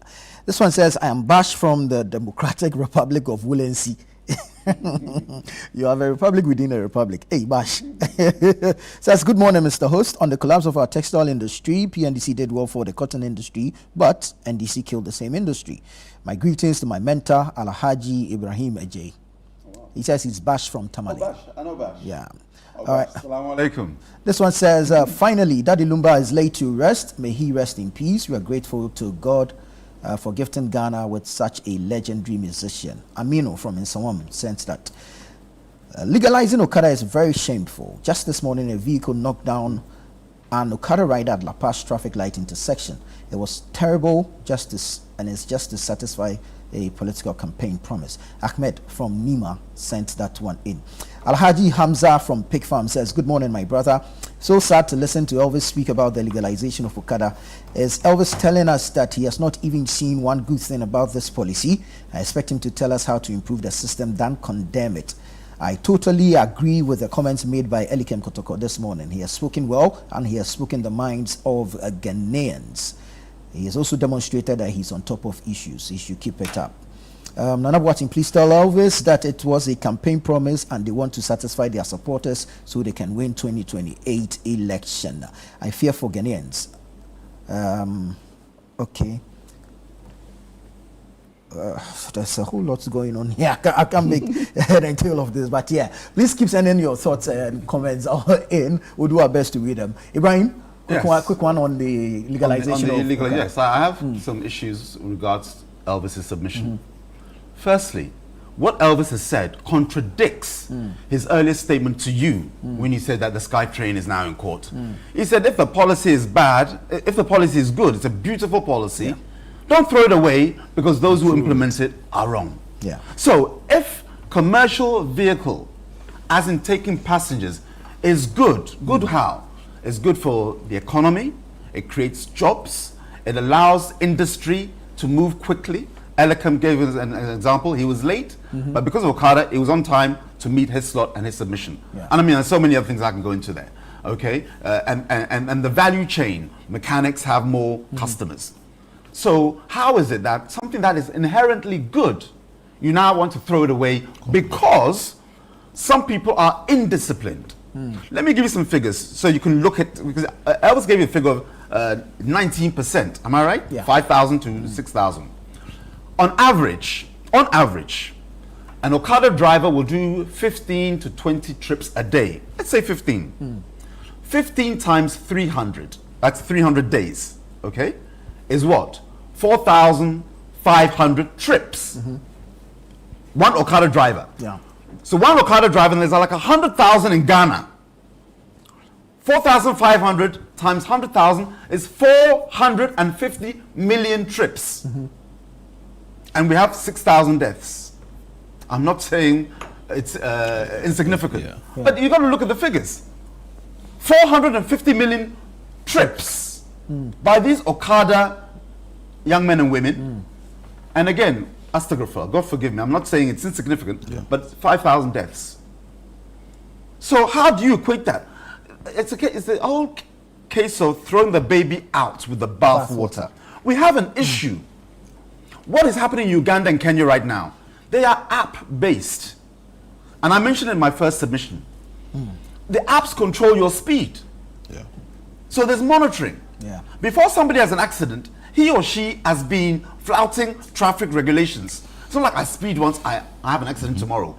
So quickly, law enforcement can see that, hey, we're getting metadata, that this particular vehicle, this is the location. Because just like when you order the Uber, we know where to find your house. Likewise, we know where to find the driver. And while that driver is driving, and it's happening in Uganda and Kenya.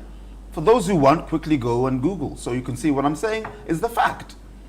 You can monitor recalcitrant drivers in real time. Because, look at the figures, 450 million trips by the community of Okada drivers per year.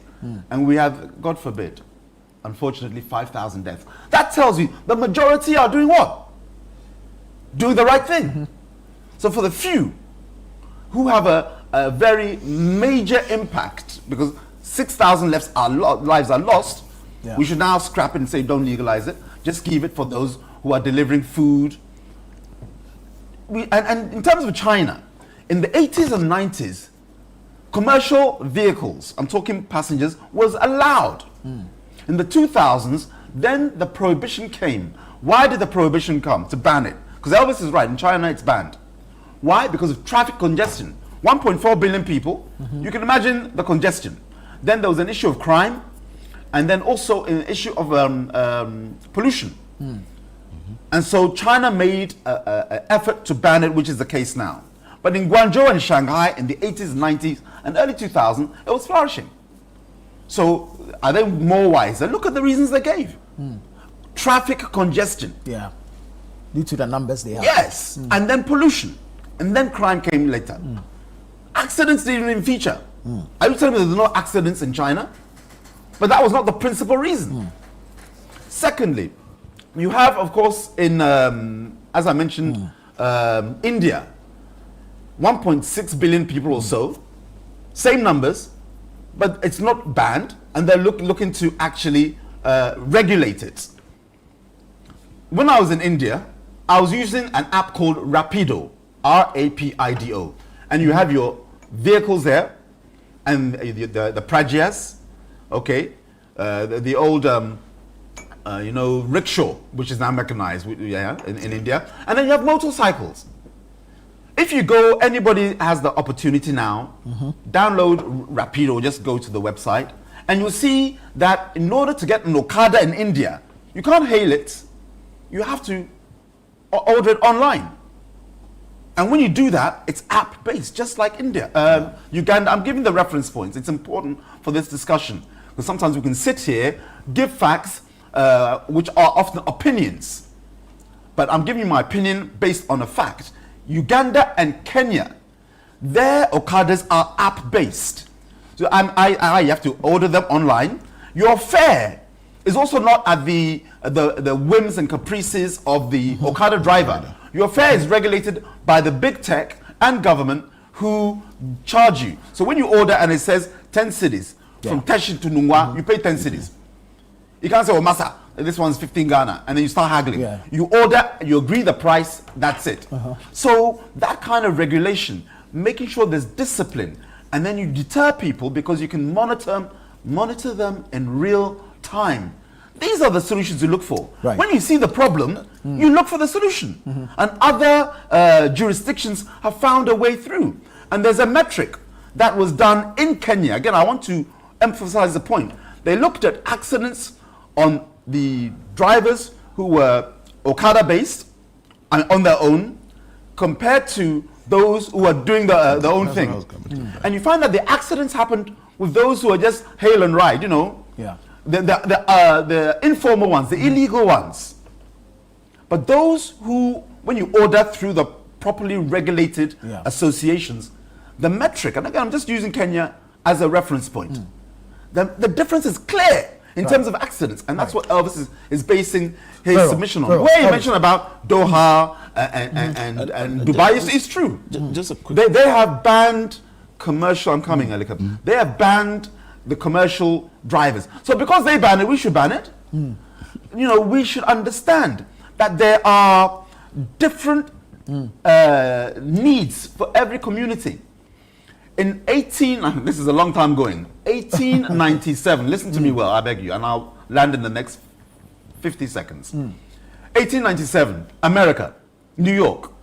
You were having horse-drawn carriages before the motor, Henry Ford motor vehicle became ubiquitous. 200 deaths in New York. 4 people every week were dying because of the horse-drawn carriages in New York City, 1897. Quickly go on Gemini and confirm. Why was this? Because horses were bolting, there was no regulation, there's no system to regulate. Everybody, you're going to this and say, I'm going this way, and human beings were being killed by horses in 1897 for a week. Should we have just banned horse-drawn carriages? They didn't. Because motor vehicles became ubiquitous in the 20s with the Henry T model Ford. But what did they do? They started to regulate the system. So that's what you do. You cure the problem, and you don't cure the solution. You don't kill the solution. You cure the problem. So that's my submission on this part. It's a good bill, and we should support it. Just for 30 seconds. And you know what? Like he said, today as we even speak, go to New York, go around Times Square. They still use this, but as means of tourism, where they sit you in the back and they're playing loud Oh, music. the horse-drawn the tricycle ones, Okay. and they still do that. And more importantly, one other thing we've lost sight of is that most often when these accidents occur with the motorcycles, they are usually or mostly not when they are carrying somebody. It is when they are alone on it and rushing to want to reach the next place quickly to go carry someone else, etc. Right. So regulation and discipline is very key, which is something we must look at. Someone is asking if it is legal for foreigners too, because all the Okada drivers in my area are not even Ghanaians. So. If you go to the That's a question US, if you someone go is to the asking. US, majority of those doing the Uber, the rides even, are all foreigners. All foreigners. Well, And for the last commenter, we are ECOWAS. If they are legally Once you're an present here. ECOWAS citizen, you have the right to live and work and trade in another country. Very We well. should understand that. Very well, very well, very well. Elvis, final submission on this Okada thing. Yeah, it's good we are expressing our opinions, and I'm happy they have expressed opinions, but I don't hold out. I disagree with them. And I believe that what we have done 2-3 years from now, we are going to see the results.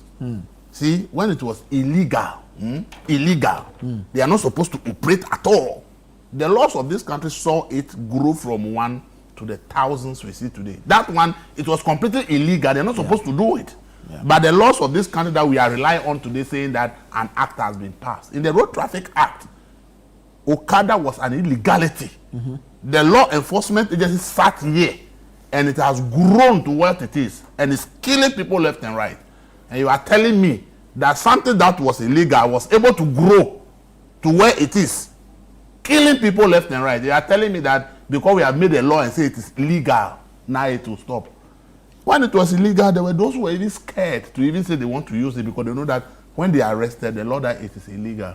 Now that it's legal, it's going to embolden everybody who wants to go there. So this idea of because we have passed an act, we said we will do this. Go and check the Road Traffic Act. All the good things that are there before accidents are killing people like this. There's Road Traffic Act saying Okada was illegal. It's not supposed to even happen to carry a human being as a passenger on a motorbike was illegal in the Road Traffic Act. But we sat down and people have done it for over 10 years now. And it has become a whole mess in this country. Somebody is telling me that because we have passed an act. Then means what happens to the road traffic? Was it not passed by Parliament? Was it not an act to be enforced by our law enforcement agencies? So it existed, but an illegality was allowed to grow and maim people, turn people into persons with disability, make people who cannot cater for their families for the rest of their life. People have to remain bedridden till they die because of an illegal that has been allowed to overgrown. And we are saying that because now we legalize it so the law will work. Between something that is illegal, that is supposed to be stopped, and something that has been legalized, which one would have been easily to control? So for this idea that because now it is legalized is reason why the thing is something that I'm laughing at.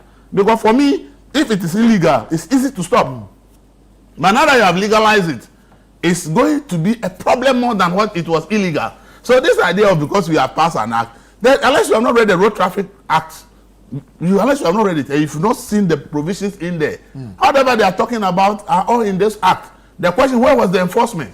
How did we enforce those acts? Why are we here if everything in the Road Traffic Act was really being implemented as they are making us believe that because the Okada Act there is new? So what happened in the Road Traffic Act? Everything that is there, was it not supposed to be enforced? Well, how did we get to where we are today? So it's the one we are talking and we are making the point. Let's make the point. Let's not make the point as if there was no law at all in this Ghana that controls There's road actually usage. an amendment of that law. Do you understand Yeah. it? Let's not make it as if there was no law at all that control how road is used in this country. I've not said that it should not be used for parcel delivery. I've not said that it should not be used as private means of public transport. I'm saying that to legalize it as a commercial means of carrying human beings as passengers for them to pay money, I'm saying that if we as a country are serious and we really want to solve problems, this is not the way to go. Because this is another way of running away from the problem. That is all that we have done. And that's what we are good in this country. When there's a problem somewhere, instead of us to insist and say fix it, we find a way of creating something else. And we think we have run away from it. And then when we go to that new thing, the same problem comes to haunt us. So it is not about legalizing Okada. It's not about, it's about us sitting and asking ourselves, what means of public transport is safer? How do we make sure that Ghanaians have a proper means of transport? Don't we have a law in this country that all rickety vehicles should not be on the road? When you drive, don't see all these rickety emitting carbon monoxide into they pass by police posts and nobody says anything. Is it not in the act that those kind of vehicles are not supposed to be on the road? So you see, this thing we are talking about, as if the moment we pass an act that we have legalized Okada, it means that the inefficiencies and the problems that are solved, it's a mirage. Because the Road Africa has all the answers to these things, but they never help us anyway, because that's why we are here. If they were helping us, we will not be here. So instead of us saying, no, this thing should not be allowed, we want to fix the public transport situation that provides a safer means of transport, and let's focus on it. Right. And then we think they're going to pass an act in this way. It is not, because when it was illegal and you are not supposed to even do it, we sat down for people to do it for it to become a huge mess. And you think that legalizing the mess is a solution to the problem. Right. It is not. Thank you. We have just a few minutes to go. I'm going to give you 2 minutes each to tap on the OSP repeal bill. We saw a proposed private members bill by the majority leader, Mahama Ayariga, Roxanne Nelson Dafiamakbo, the majority chief whip. The president subsequently has asked that it be withdrawn. Minority is not too happy with the two leaders of the House. They actually want them to resign over the same thing. Yes, and I think it's a good call, and I'll explain to you why, Nana. We, as leaders, should pride making sure that any anti-graft, any anti-corruption measures are rather emboldened or made robust, rather than trying to weaken it and repeal it and remove it from the ecosystem that we call good governance. You know, the OSP, in terms of its construct, it's an independent authority to really go after essentially high cases of political corruption, because we have other agencies to cater for other forms of corruption. We talked about it beforehand, Yoko and the SIC, BNI, and the whole array. This is specifically targeted at political corruption. And to want to remove it,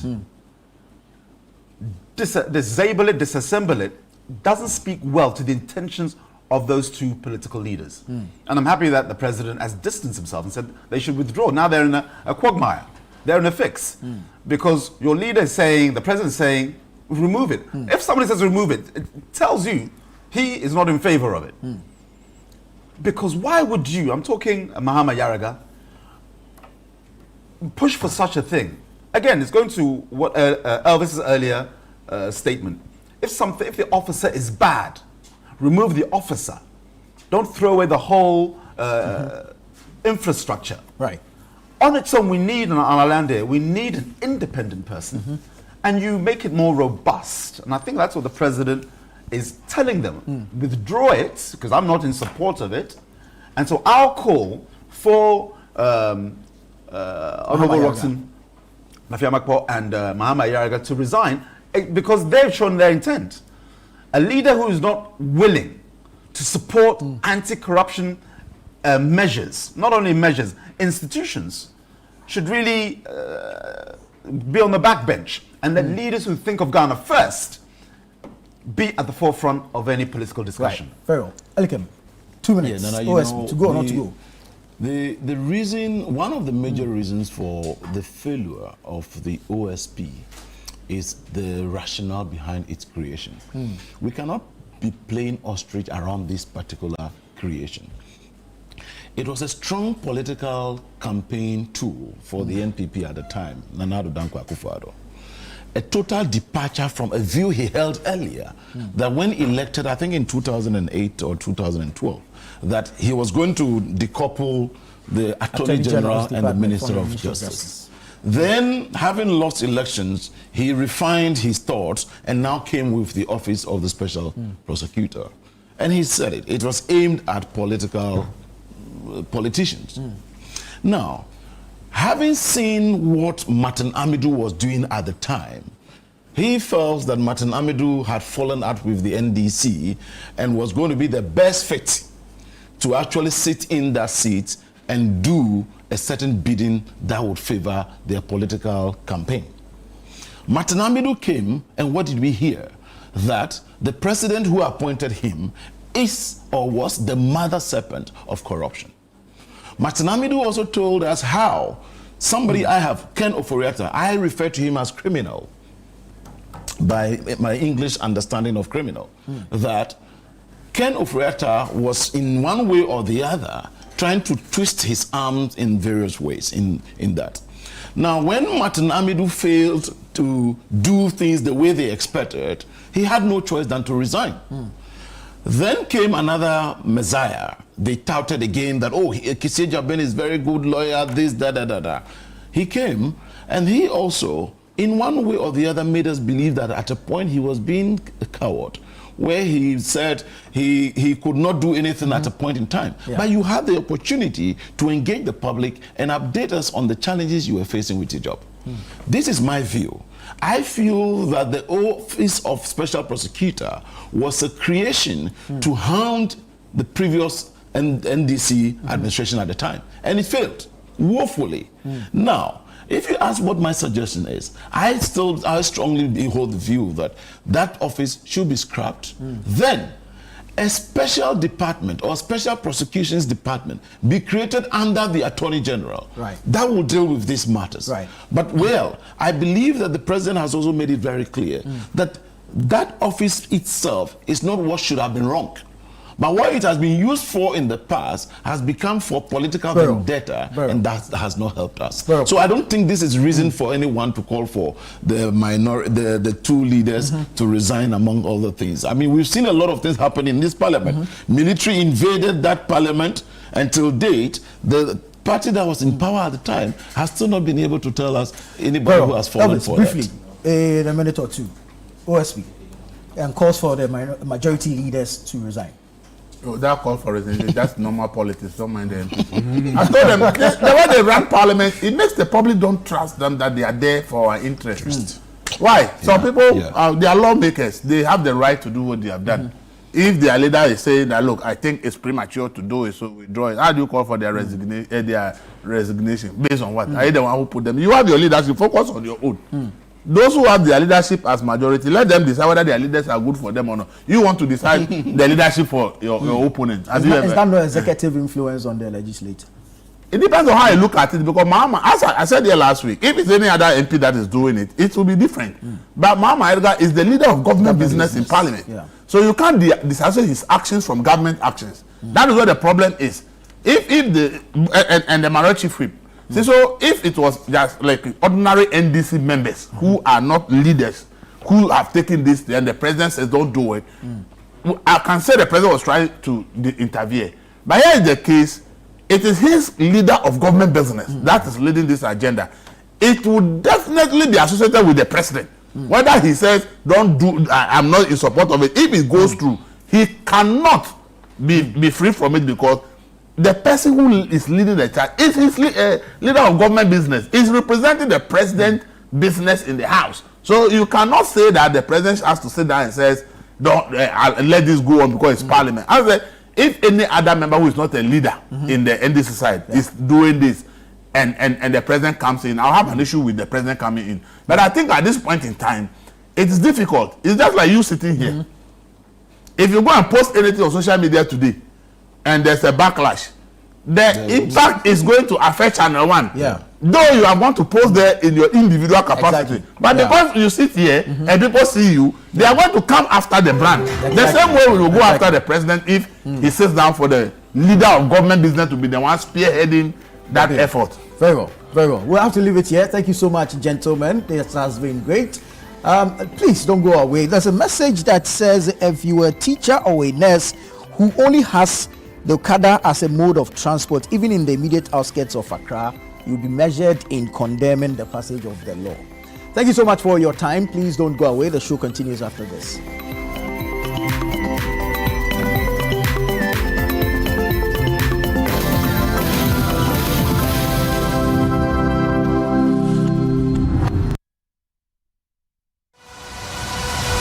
In December 2023, the biggest play in the history of African theatre made its debut. Before Ogun, the god of iron, I stand on oath. You saw it. We sent you all the way to Ile-Ife to bring us greetings from Ifa. By popular demand, And in honor of Maoli Semevo, Image Bureau, in partnership with April Communications and the National Theatre, presents The Gods Are Not to Blame this December 17th, 7 p.m., 18th, 7 p.m., and 19th, 5 p.m. and 8 p.m. at the National Theatre. Visit www.imagebureaugh.com or dial *714*46# for your tickets. Single 250 CDs, double 400 CDs. Supported by New Plant Car Rentals, Ghana Tourism Authority, Balakwa. Sponsors Stambic Bank, our media partners, and proudly brought to you by MTN.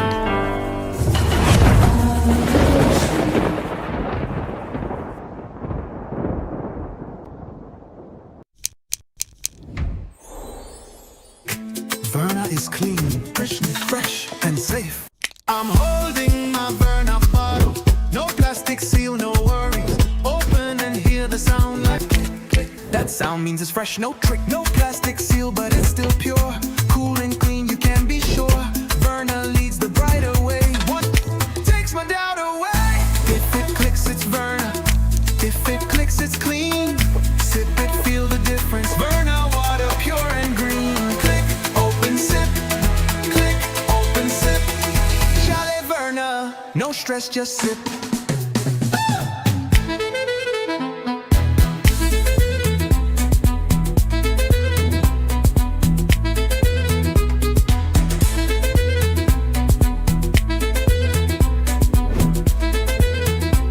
Chalet Verna, no stress, just sip. This advert is FDA approved. Rooted in heritage. Shaped by ambition. Defined by style.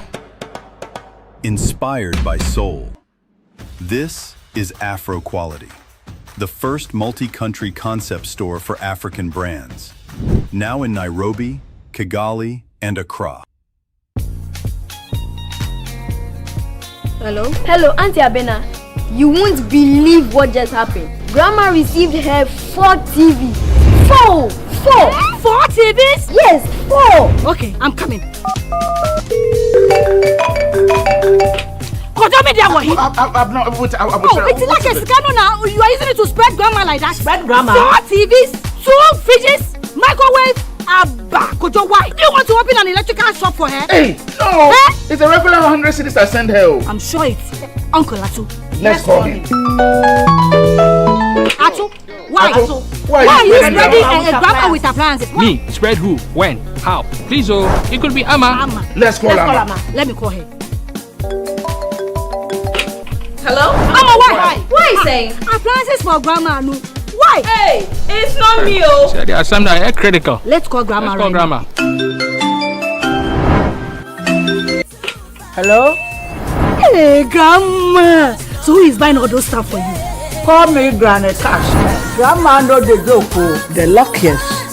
If they do me 5 here.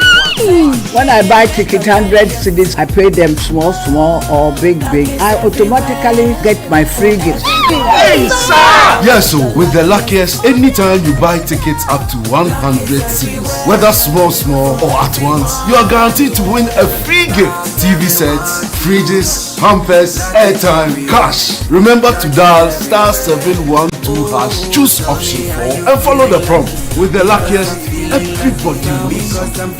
Even Granny Cash.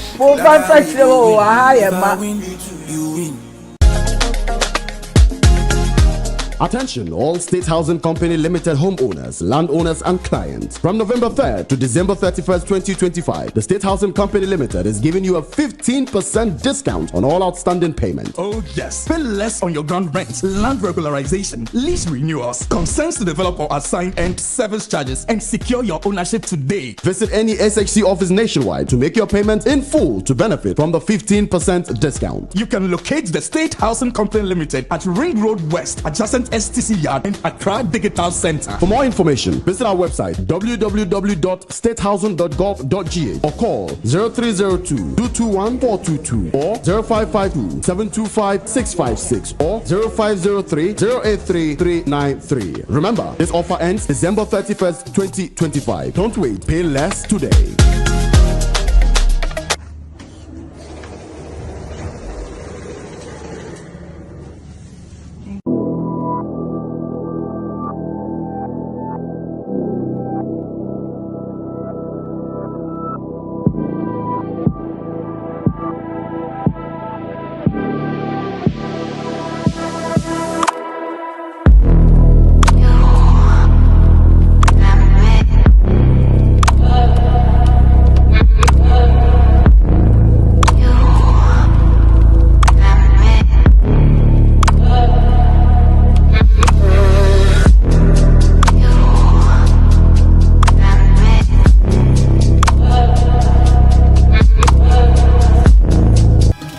So I'm guessing this isn't your house? No. Will I move out when everything I need is in this house? Interesting. Fix your exit, Romeo. You are too sloppy. Daddy's mechanic is coming for the car, unless that's the problem too. I am tired of having to beg my wife to come back home. I'm tired.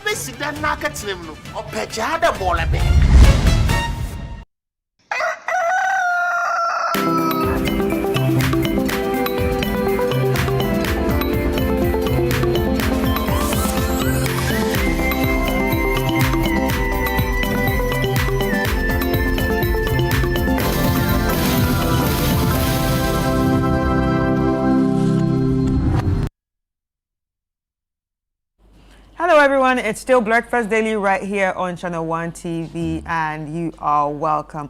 If you already know or if you're just joining us, the Natufo Boatin started up the show with some politics. Now we're going to be taking you down to some excitement, some information, some entertainment at the same time, giving you the best morning show that you'll ever think of. My name is Chris Carter. I am Philip Nulati. I'm sure your weekend was great because Chris and ours was great. Chris, where were you over the weekend?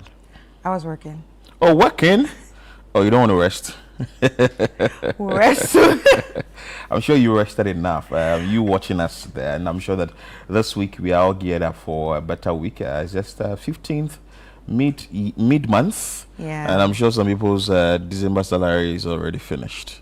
Yeah, you understand. Is that how it works? Yeah, because the president has taken things ahead, and when the money comes, oh, we have to pay the bills and all that. That's a very scary thing to do. That's a very scary thing. Like, but anyway, do you know I'm even scared of taking loans? Why?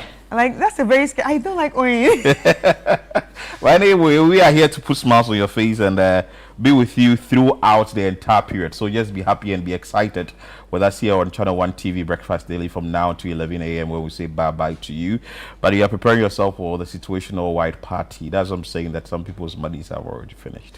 So if you've not paid, please look for the money and pay, because on the 24th of December 2025, we aren't letting anything down. We are shutting down Accra, which is happening at the Good Park here in Accra on the 24th of December. And it's going to be an amazing one there where we are bringing Kofi Kenata. We are coming your way with Aquabwa is coming. We are coming your way with Perez Music. Yes, interesting one. In Chinchim, I understand Chinchim is on the City 97.3 right now. Charlie giving them some vibes. And DJ Mingel is also taking off the turntable. DJ Abekutu doing like nobody's business. Rave Master is going to shut the whole place down. So make sure that you are part of this event. This is how we are going to at least enter into the 25th proper, the Christmas Day proper. So you'd want to do it. And also, if you are a corporate organization and you're thinking of having that beautiful end of year party for your staff, yeah, they've played a very key role in your organization. If not for them, I'm not sure you'll be getting the profit and you'll be breaking even and all that. So try and give them a very befitting end of year party, and of course we are here to do that for you. So you can call the number 0205 973 973 or 58973973 and make the inquiries now, and we are in to support and give you the best, and also your staff. But of course, we've been held by EcoBank, Bethel Logistics. We've been held by Homa Cafe. They were here last week. Amazing conversation we had with them. Oswald Investment Limited supporting us, Verve Devener, and also we have Bush Mills. Yes, so they are all supporting and also sponsoring. And that's inspired by Channel 1 TV and City 97.3 FM. All right, so talking about City 97.3 FM, the City 97.3 FM Help a Christmas Child is back. It's that time of the year again where we all go out to help people who need, love, shelter, care during the Christmas day, because at the end of the day, not everyone enjoys Christmas like you enjoy Christmas. Some of you are with your families, with your friends, with your kids and all that, but there are children out there that have nobody to celebrate with. That is why we are calling on you to help us help a Christmas child. So your kindness can light up a child's world. That is why City 97.3 FM and Channel 1 TV will be reaching out with love, hope, joy to some amazing children who truly need it. And it's going to be happening on Friday, the 26th of December, 2025. So this is how you can help. You can either walk in and drop off your donation at the City FM front desk right behind the Adabaka police station, or you can also come here, Channel 1 TV at Tessana. Or if you prefer to send money, all you can do is send it via Momo at 0550 900 006 0550 900 006. And for more details, you can visit citynewsroom.com or call the number 0550 900 006 or 0302 226 013. Remember that we are actually trying to put smiles on this kid's face, and I guess that's what Christmas is all about. It's about love, showing kindness, giving hope to people who feel hopeless, and having fun with the less privileged. So help us help a Christmas child.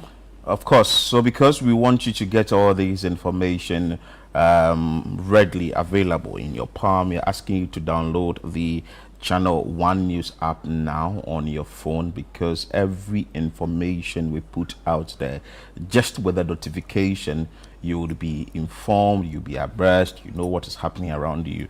So please go to the Google Play Store right now or the App Store and download the Channel 1 News app. We have a lot of things trending this morning. We'll just pick a few, some that happened over the weekend. Some of them that have been on the trends for some time, some of them that has got the public talking, and others that has got you talking. We will bring you there. Okay, let's start with the one that has been in the news for a while. It started last week. Okay. Yeah, so start with that. Are you talking about Butrika? Yes. Oh, really? Because I'm sure, we didn't announce it the other day. We didn't talk about it. So we can just put all that together. Okay, so we know of Abutrika, the issue that came up, FBI and also the CIA and all that.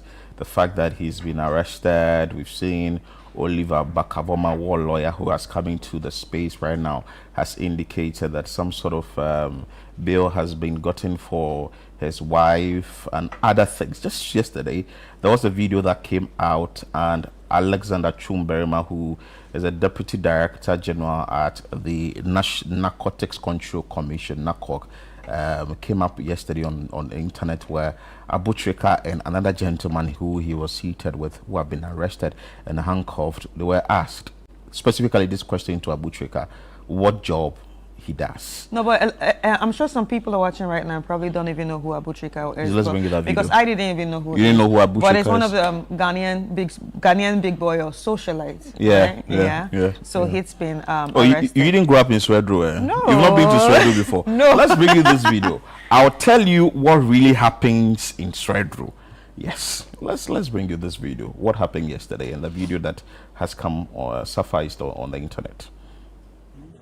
let's take it one pick and me that one more see the serious car and also your phone so show phone so and so you what can't you do to be channel can you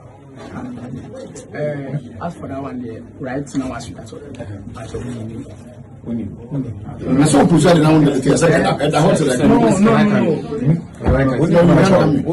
Business now. Oh, sometimes, yeah. But I want to know young.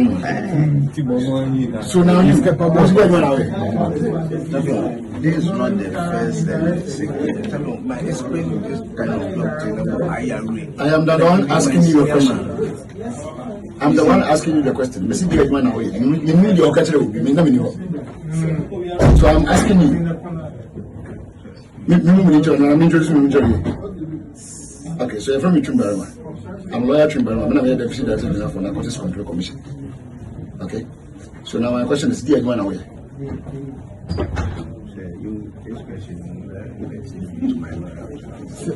Your lawyer should answer the question for the work that you are doing. Your lawyer cannot answer that question. You have already mentioned your name. No, I said I've already done this thing. Ask my. We are putting you under arrest and we are asking you a question. So that was it. He was asked that question. What work he does, he couldn't answer. Ideally, people are also saying that he's allowed to have a legal representation, someone to speak to him, so which he said that his lawyer would be able to answer that question. Because sometimes you, out of fear, you might actually say something. Yeah, which actually he was. Yes, which will be used against you. So yes, I think he has the right to say his, you know, he needs his legal representative to be there. But again, which actually in there, instead of the question being answered that okay, well, I mean, I'm a doctor, I'm an architect, I'm a this, I'm a that, I'm a businessman.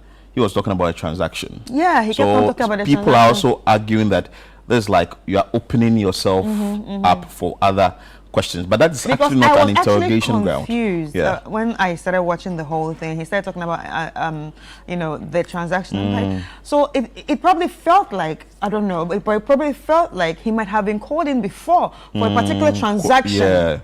He might have been questioned maybe some months ago for a particular transaction, which he kept on talking about, you know. But somehow, my thoughts again, I don't think this video should have made the internet. Well, the question is who brought it out? These are private issues.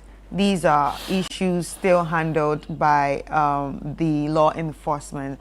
I really don't think this should have made it out, because when it comes to the FBI and the CIA in America or other countries and their issues, we don't see some of these things. But fast forward, some 35 individuals were also arrested over the weekend for cyber crime issues. But let's bring you comments on the Abu Trika arrest and also the question he was asked. This one comes to say that Abu said he hasn't done any transaction to warrant handcuffs. The guy also said he's not asking him about the transaction. So why didn't Abu ask why he's been handcuffed then? And he's even talking too much in the first place without a lawyer. Good.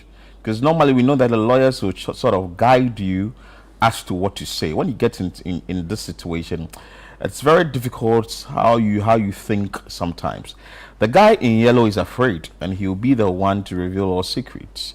They will lure him fast, well, you say. So another one says that simple answer, I want my lawyer. Well, he's entitled to that. He's really entitled to that, because I'm sure that if I'm your lawyer, definitely you may have told me the kind of work you do. The man has plenty jobs. Well, this is coming from the same Kojo. This Kojo guy is really tweeting. The guy in yellow will snitch. Well, sometimes when you are scared, you've not been in that situation before. But if you find yourself in that situation where the law enforcement agency or a personnel from the law enforcement agency is really on your neck asking you questions and you are really sweating, you are tempted to say anything at all. You don't even need to find yourself in this situation. Already when they stop you on the road checking your car, officer, You understand. You understand. So yeah, it's a very tricky situation to be in. So I think there was fear, there was anxiety. That's why he was probably talking about things he was not asked. But at the end of the day, he caught a grip to say, okay, I need my legal representative. And let's just see how it goes. And I also see that some people are asking the president to please help release him. They had written a long letter on Facebook. Well, people are asking because we know that there's going to be this extradition. It's going to be moved. Extradited, yeah. Yeah, so people are asking that, is it reciprocal? So there are some people in the US that ideally are supposed to be brought to Ghana. So is that going to work hand in hand? But we are. Well, that's not how, that's not actually how it works. Yeah, sometimes there has to be deals that we do not know about that benefits the country. Okay. Do you understand? Okay. So unfortunately, for some people that will be caught in those webs, I'm sorry, they're like sacrifices. Sorry. And they'll have to be taken. Yeah, because I've seen a story from the U.S. government sort of commending the John Dramani Mahama's administration for sort of its collaboration when it comes to the fight on cyber issues and all that in this country. But anyway, and the romance come and all that. But we'll bring you details of that later on the show. Still in Ghana, over the weekend, there was a concert here that was Beyond Control 2025. And a lot of people really went, artists from all places and all that actually went to do some dances. Let's bring you that video briefly, what happened over the weekend at Beyond Control concert.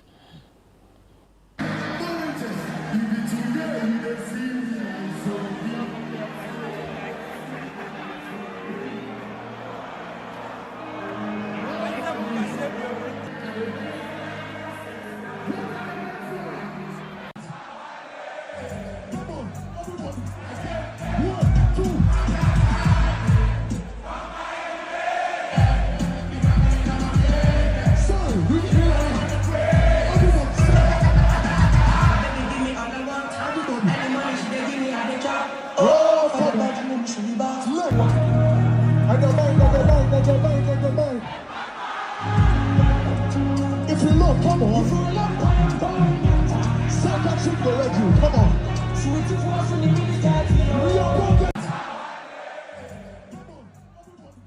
all right, that actually looked very exciting, and it felt like it was full to the brim. Yeah. I don't know, but it really felt. I don't know like whether it was free.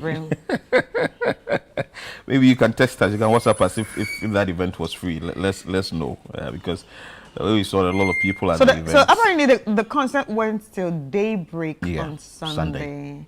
So people, wow. Sunday. Wow. Sarkodie was there, Brafo was there. We had Shatawale, who you saw performing, Wendy Shea, etc., and all that. They were there at this event. I think I saw a bit of Wendy Shea's performance on Twitter or X, and I think it was very electrifying. I think she's doing well. We don't really give her flowers because right now, when it comes to a lot of female artists, I mean, they're trying, they're pushing, but come on, I think Wendy Shea has really worked this year. Is she still with Rough? No, with Bullet anymore? And she's pushing herself. Oh, really? Yeah. So I really think she has done well. Wow. Let's bring you comments on that if we have quickly, and then we move to, okay, so the MDK fans, they say they've gone to sleep. They won't comment on this. But anyway, let's bring you this last one. We are taking it out of Accra. It's a funny one, right?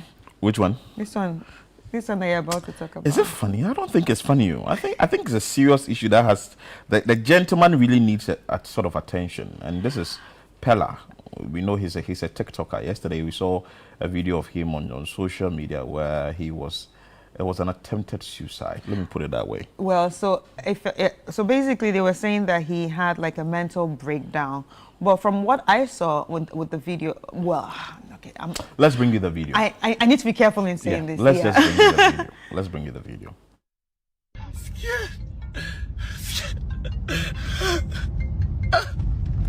I don't want to harm anybody. I just want to dream by myself. Let me do this by myself. Let me do this. Please. I want to die. To die. My body's shaking. My body's shaking.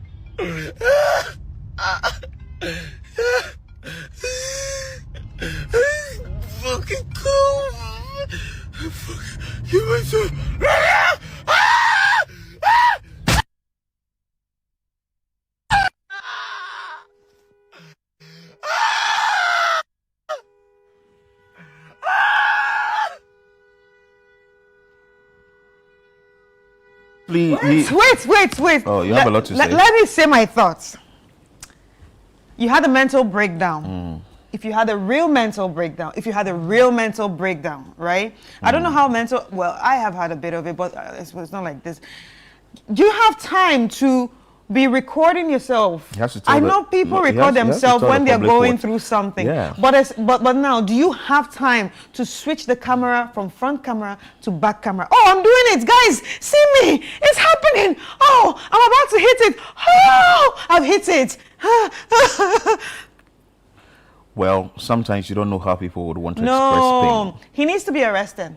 Really? Yeah, he needs to be arrested. I know that it's 2025 and suicide has been decriminalized, but this is not an issue of suicide. This is an issue of manipulation. He's like one of those manipulative boyfriends or lovers that when a woman is leaving, well, we do not really know when the a woman reason is why leaving, this we know it's on social media. When a woman is leaving them, and that's when they begin to act, oh, I will kill myself, I will harm myself, I will self-harm. Those are all manipulative tactics, and he's too young to be manipulative like this. So I feel like the authorities, the road authorities in Nigeria need to arrest him for causing, this sort of damage to the road, number one. And number two, causing fear and panic. And there could have been anybody there. It was like posing as a danger to road. Yeah, because the truth is, hey God. Well, so that is Pella for you. Yesterday was on social media, and today it's still on social media. His attention seeking is too much. Let's bring you comments on that. It's too much. Okay, I have checked the video again. Pella was driving at 32 km/h during the crash. Someone on seatbelt with a car of such would be extremely safe at that speed. It's clouds. You didn't read that part. It's clouds. Let's bring you the next comment on that. When dangerous behavior is constantly rewarded with attention, it stops being content and becomes societal problems. And this is exactly what I'm saying. He records everything. And he's happy doing it because he knows people are always online, cheering for him, and it gives him money. Let's read this one. This one. It says, the guy needs mental health care. If this is content, taken too far. But I think he needs mental health care. He needs to be checked. He needs education. Yes. This one says that a serious country would revoke his driving license and ban him from driving for a number of years. Well, because you see, from all the content, from all the guy should be arrested. It was staged. Yes. So from all the messages we can see, but do you think that you stage and jam your new car? He has money to buy another one, and he just bought this car, so he has money to buy another one. Oh, really? He has money to buy another one. Hey, do you know how much he makes in a day? He makes a lot of money. A lot of money in a day? Yeah, he makes a lot of money. I think he's the highest grossing content creator in Nigeria. Oh. Yeah, from TikTok. And now he's on Twitch, and he's making a lot of money on Twitch too. So he's not just on TikTok, he's on Twitch and on TikTok. So he's one of those young people making a lot of money. I like the passion of which we. So from all the comments that we just saw now, you understand what I'm talking about. He needs to be arrested. It's the clout is too much. He's getting money from the streams. We understand, but no serious person does this. Well, we have a final message on this. Let's bring you on that. We can move to the video of the day from what Pella. Okay. Anyway, that's all we have for you, Pella's issue. Chris, I like how you are passionate about this, and maybe the authorities in Nigeria would have to take a decision on this. He needs he needs mental health. Mental health evaluation, health care, and you're also talking about some sort of education that he needs to be given, and also his management would have to pay more attention. He's managing himself. Really? He doesn't have a manager. He doesn't have a team that is managing him. He's the manager. He's the top. He just has all those boys that used to follow him. Oga. Let's bring you the video of the day. Nothing beats a Jet2 holiday. And right now, you can save £50 per person. That's £200. Nothing beats a Jet2 holiday. And right now, you can save £50 per person. That's £200. Nothing beats a Jet2 holiday. And right now, you can save £50 per person. That's £200. Nothing. But I really do understand this feeling. I understand the feeling. Oof. Sometimes you can be beside someone and you're like, yeah. But anyway, during this period, I know we are going to be in places, we're going to be in crowded places. Try not to be the lady.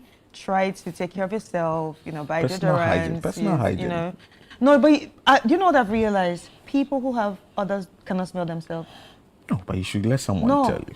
Not a lot of people can smell themselves. That's what I've learned. Put the video on as we are talking. I want to, so you see, he couldn't take it anymore. It was like, you know what, this is a new thing I bought, but I'll not take it off. Yeah. You have to feel sorry. Like, you, madam, I can't take it anymore. For the fact that, and look at the reaction from the gentleman. Man, yeah. The gentleman sitting next, he was like, whoa, what is happening here?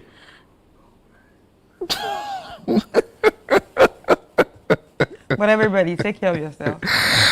Please prioritize your personal hygiene. Very important. This is just to put smiles on your face. It's a Monday morning. We take a quick break. When we come back, we would enter some communities. Today, it looks like we'll be talking more education. So you'd want to stay with us here on Channel 1 TV, Breakfast Daily.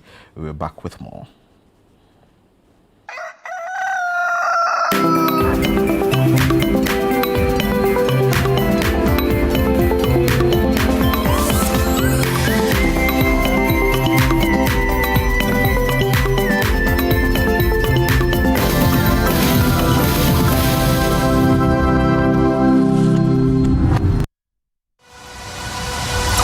December 2023, the biggest play in the history of African theatre made its debut. The God of Iron, I stand on oath. You saw it. Hey, we sent you all the way to Ile-Ife to bring us greetings from Ifa. By popular demand and in honor of Maoli Semevo, Image Bureau, in partnership with April Communications and the National Theatre, presents The Gods Are Not to Blame. This December 17th, 7 p.m., 18th, 7 p.m., and 19th, 5 p.m. and 8 p.m. at the National Theatre. Visit www.imagebureaugh.com or dial *714*46# for your tickets. Single 250 cedis, double 400 cedis. Supported by New Plant Car Rentals, Ghana Tourism Authority, Balakwa. Sponsors Stambic Bank, our media partners, and proudly brought to you by MTN.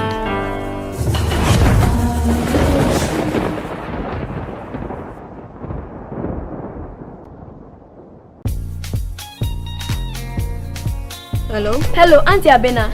You won't believe what just happened. Grandma received her 4 TV.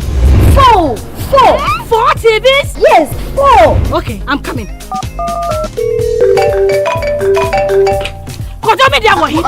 not. It's like a scandal now. You are using it to spread grandma like that. Spread grandma? 4 TVs, 2 fridges, microwave. Abba, Kojo, why? Do you want to open an electrical shop for her? Hey, no. Eh? It's a regular 100 cedis I send her. I'm sure it's Uncle Atu.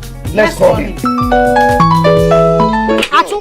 Why? Atu? Why are you spreading a grandma with appliances? Why? Me? Spread who? When? How? Please, it could be Amma. Let's call Amma. Let me call her. Hello? Amma, why? What are you saying? Appliances for grandma, no. Why? Hey, it's not me, oh. So there are some that are critical. Let's call grandma. Hello? Hey, grandma. So who is buying all those stuff for you? Call me Granny Cash. Grandma know the joke, the luckiest. If they do me 5 here.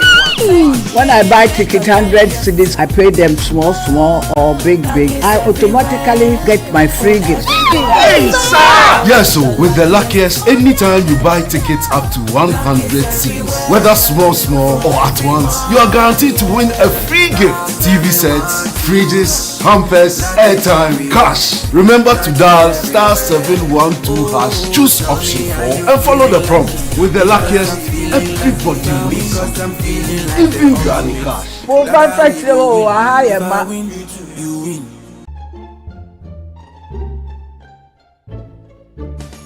This Christmas, let the road you travel lead you to a place where comfort meets magic. Welcome to Peduasi Valley Resort, where the ultimate Christmas experience awaits. Indulge in a relaxing massage at our luxurious lavender spa, or revitalize yourself with a refreshing workout at our fitness center. We promise the most rejuvenating Christmas ever. Savor Sumpter's continental and local breakfast options to begin your day right. Our lunch and dinner buffet with the live band music offer the finest Christmas delicacies to make your festive season unforgettable. Don't miss our special Super Soul night and DJ night with friends. Ready for some adventure? Explore our zoo and playground where fun knows no bounds. When it's time to wind down, take advantage of our special room packages available exclusively this festive season. For reservations, call 0540-125-555 or 0540-125-554. Peduasi Valley Resort. Live life.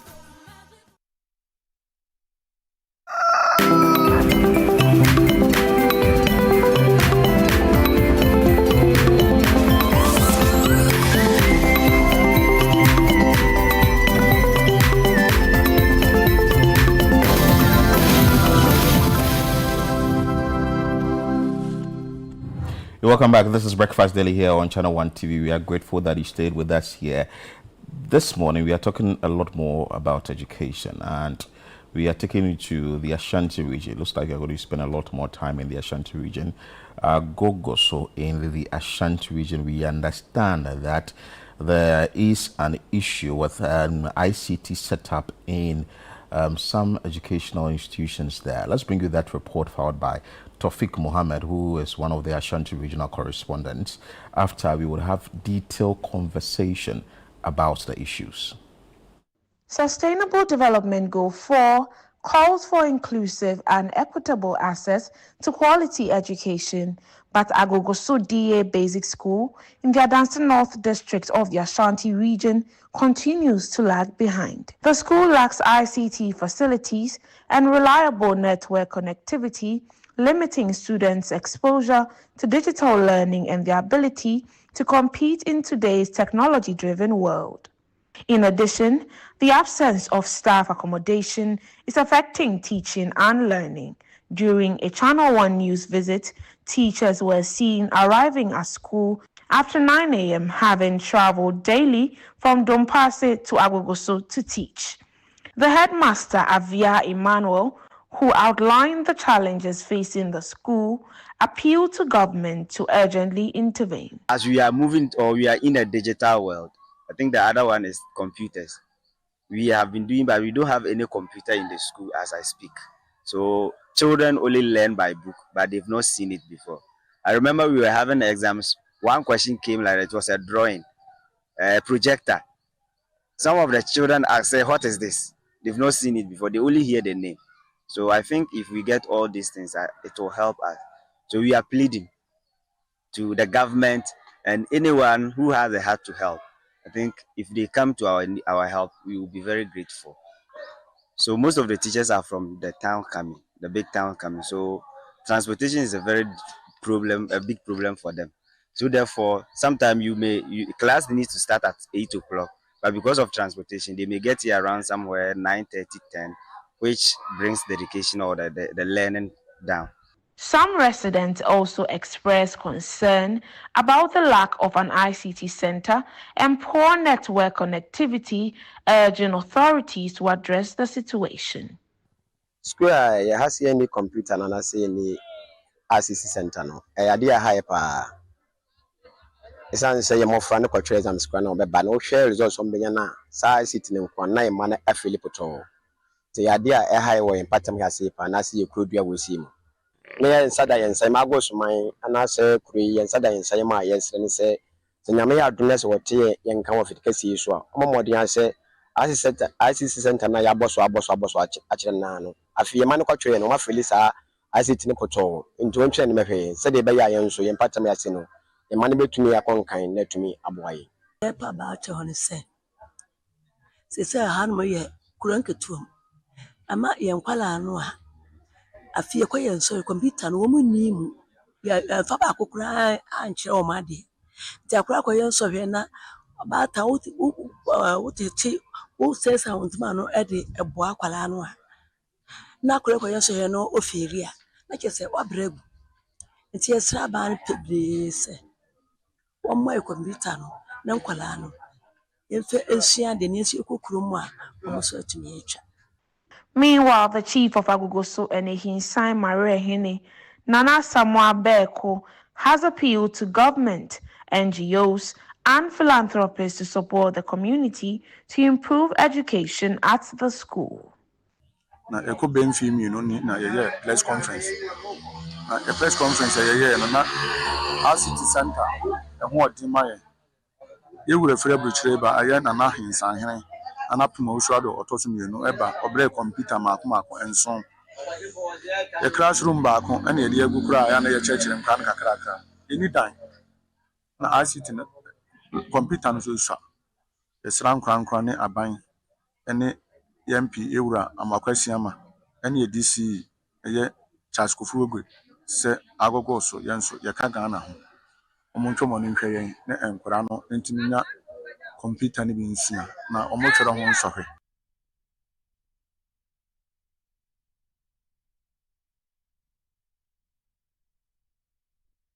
So that is the issue coming from Agogoso, which one you would want to take? But we will ask Tofik, who is our correspondent, who brought the story and was filed or read by Fafa from the newsroom. We will ask him details of how really the students in this community are going about ICT education. Mind you, it's very important. In the Greater Accra region, when you come here, you see kids 5 years, 6 years, 4 years, having tabs, trying to go about their day-to-day activities using the phone of their... A child can even take the phone of his or her father and will know how to unlock the phone. But aren't we depriving these kids? My friend's child yesterday taught her, he's 6, he taught her how to actually check the password of a Wi-Fi.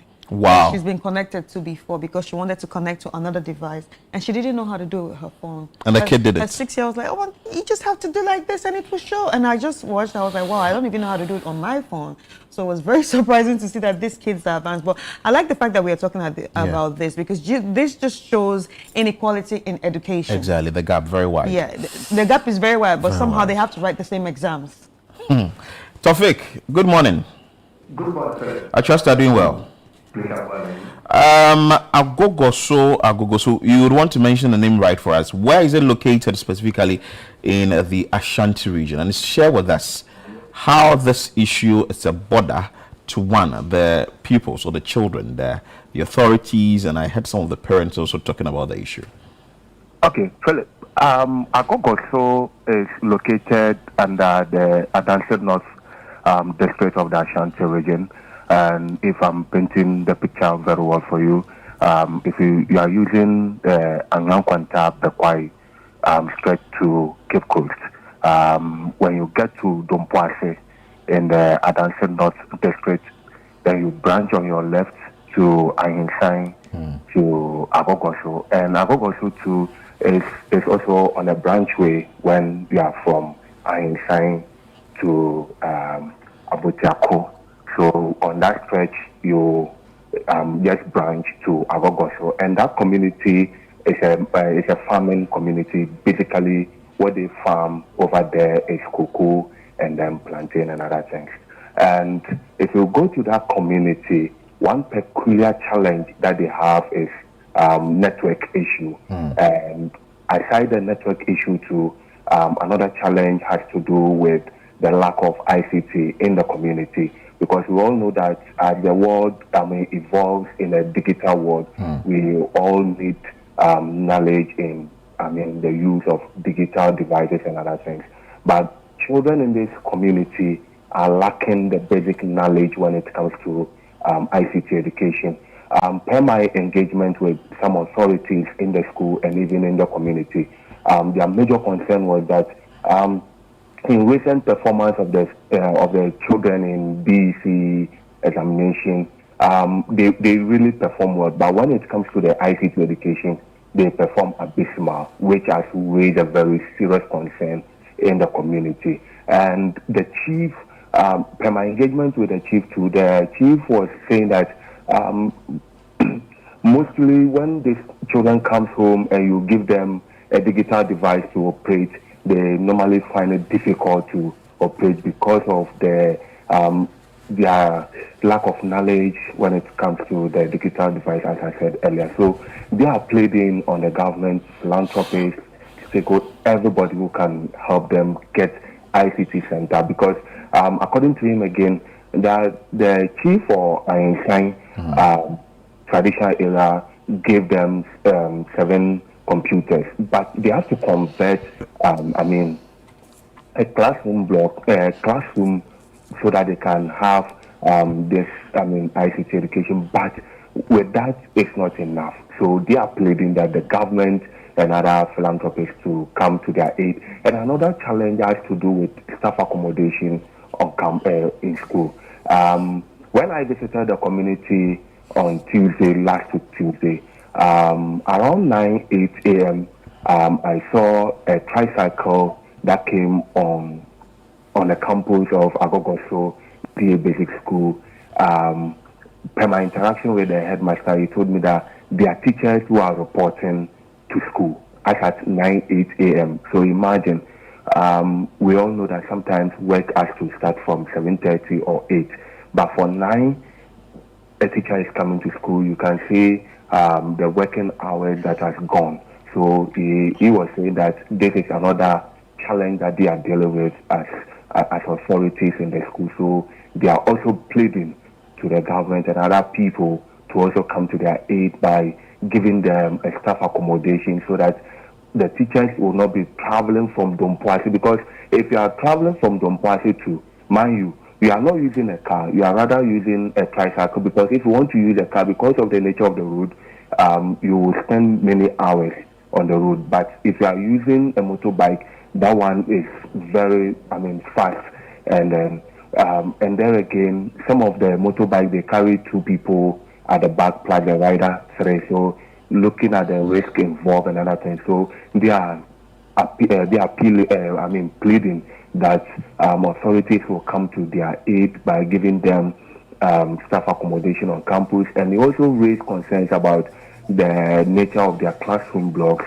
And in fact, one of the pillars of the blocks where the state of it was very terrible. And I was imagining that students sitting in this kind of classroom to have, to go through learning and other things is very, very serious.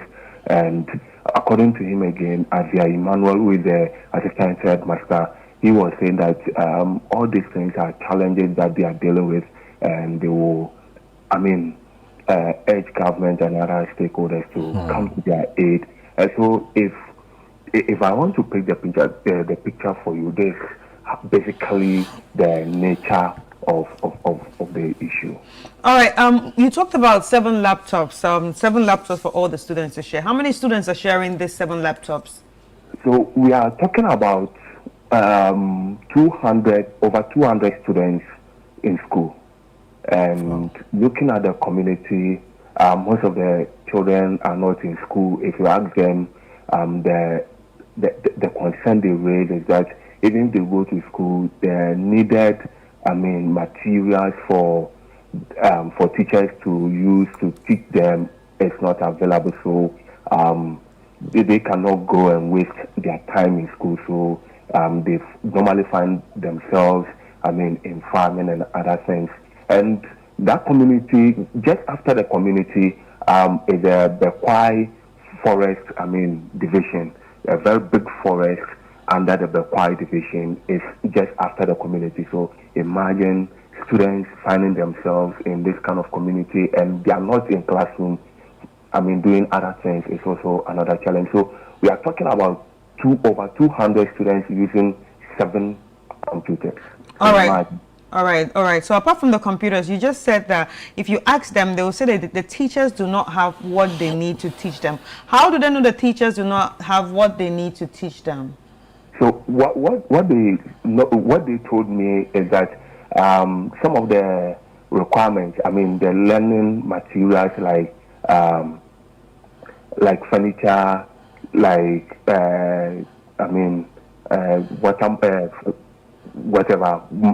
watermark to use to write and other things are not available. And then even some of the books that the teachers even use to teach them, sometimes when we're in school, sometimes when they come, they will give you some books, and then the teacher will be reading, you'll be, reading as the way the teacher will be, teaching. So they are saying that some of the books are not available for them. So when you go and the teacher is using only one book, you'll be sitting down looking at the teacher, and then the teacher will read through, and you will not have anything to also reference to. So they are saying that due to this kind of things, they think that for you to waste your time to go through this kind of, teaching and learning processes, the best option is to opt from school.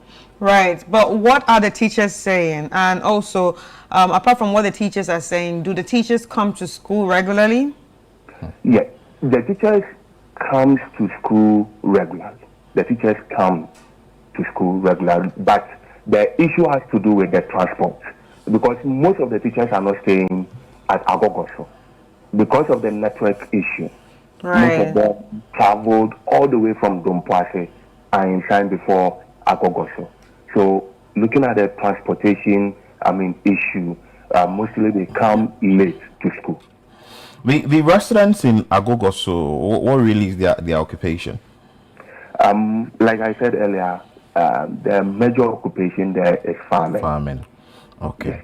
And the 7 laptops is from KG or crèche or class 1 to GSS 3? Okay. Per my engagement with authorities, what they told me is that because of the nature or because of the numbers, they normally use them to teach students from JHS to JHS 3 because of their preparation for BC and other things. And how is the performance like? Did you get that information when you set for the BC? How is their performance like?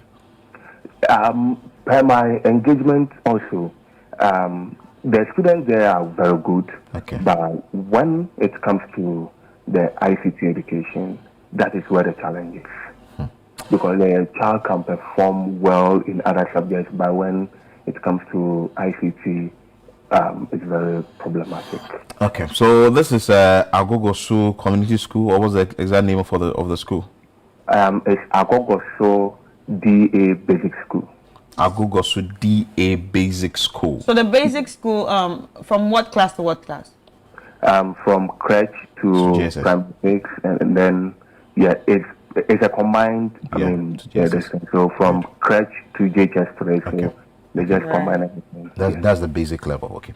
Thank you so much, Tawfiq Muhammad. Grateful for your time. He's one of our Ashanti regional correspondents for CTFM and Channel 1. I got a message on my phone of a video of children 3 years, and you can see how they are using the tablet. You expect my ward, who is in Agogoso, to finish JHS 3 and sit in the same class, write ICT examination, and I will excel. Sometimes we have to move beyond some of the things we are seeing. Oh, it's a community, it's a small community, and blah. No, they also deserve what they are supposed to get. So we will just advocate that if you are an organization, you'd want to do some sort of corporate social responsibility, you would want to take it to this area. But fortunately enough, we have the district chief executive joining us. Good morning, sir. Good morning. We trust you are doing well.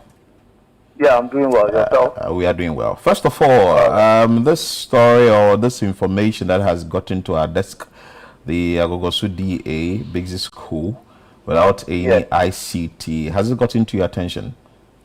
Oh yeah, we just recently discussed it at our executive committee meeting, which the assembly member is also part of. I would say that is my cabinet in the district. He's a member of the FNA committee, so we discussed, we brought the issue up. my attention. And I would say previously, even before I became the district chief executive, it came to my attention during my campaigning time. You know, I was the parliamentary candidate for my party NDC during the last election, so I'm very much aware of the situation at Agogo. So, what is actually the plan for this issue? The plan is we are trying to write a series of letters to some philanthropists in the community. The other one too is to approach GIFEC, Ghana Investment Fund for Electronic Communication, to see how they can help us with some of the machines, that is computers, laptops, because recently through the Deputy Minister of Defense, we were able to secure some for another community too, which was deprived from ICT equipment, that is Udayate. So the same approach, we are trying to lobby GIFEC to supply the school with computers. This issue is not only akin to Agogo Sudia. I think several of my schools are lacking ICT equipment, so I'm working around the clock to see how best we can resolve the issues around the ICT in our schools. Yeah. But have you visited these schools? Yeah, but on the daily basis, I'm the district chief executive, so my rounds takes me to this school. With special mention of Agogo, so it's even in the assembly plan or my decision to renovate the school. One, they are not only suffering from ICT equipment. The school structure itself is in a poor state, which we've launched renovation of schools in the district. We started with some of the schools this year. So Agogo also is being planned next year, to be renovated as well. So I know the school very well. I know the community very well. But in recent times, I would say I've not visited the place. It has not been part of my itinerary. But I will visit there before the year comes to an end. Right. But have you also thought about the issue of the teachers not having adequate materials to teach the students? As I said, it's a problem. It's an issue. Not only akin to Agogo Sudia or a number of my schools. It's a problem. It's a challenge. During the recent visit, my first day at school, I saw some of these facilities. I saw some of these school buildings, and it's nothing to write home about.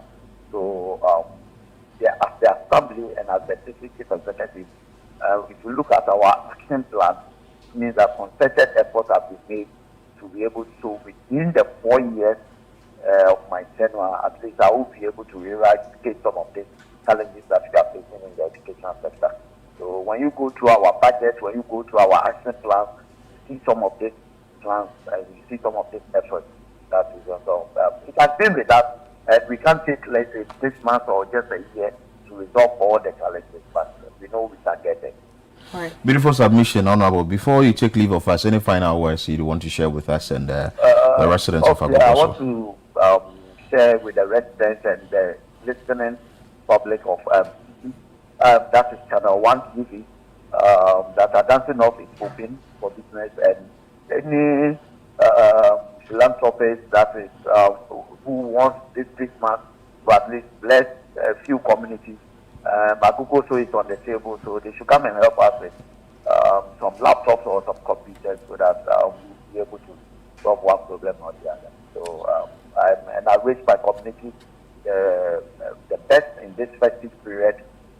They should all die safely, they should take care of themselves so that all of us will see 2026. Thank you very much. Thank you so much, Honorable. Grateful for your time. Charles Kofi Ogbe, who is the DC for Adanse North. That is where Agogo falls under, and I think it's a step in the right direction. That there are plans to resolve this problem, and maybe they can't do it alone. For that reason, if you are an institution, why not a corporate social responsibility?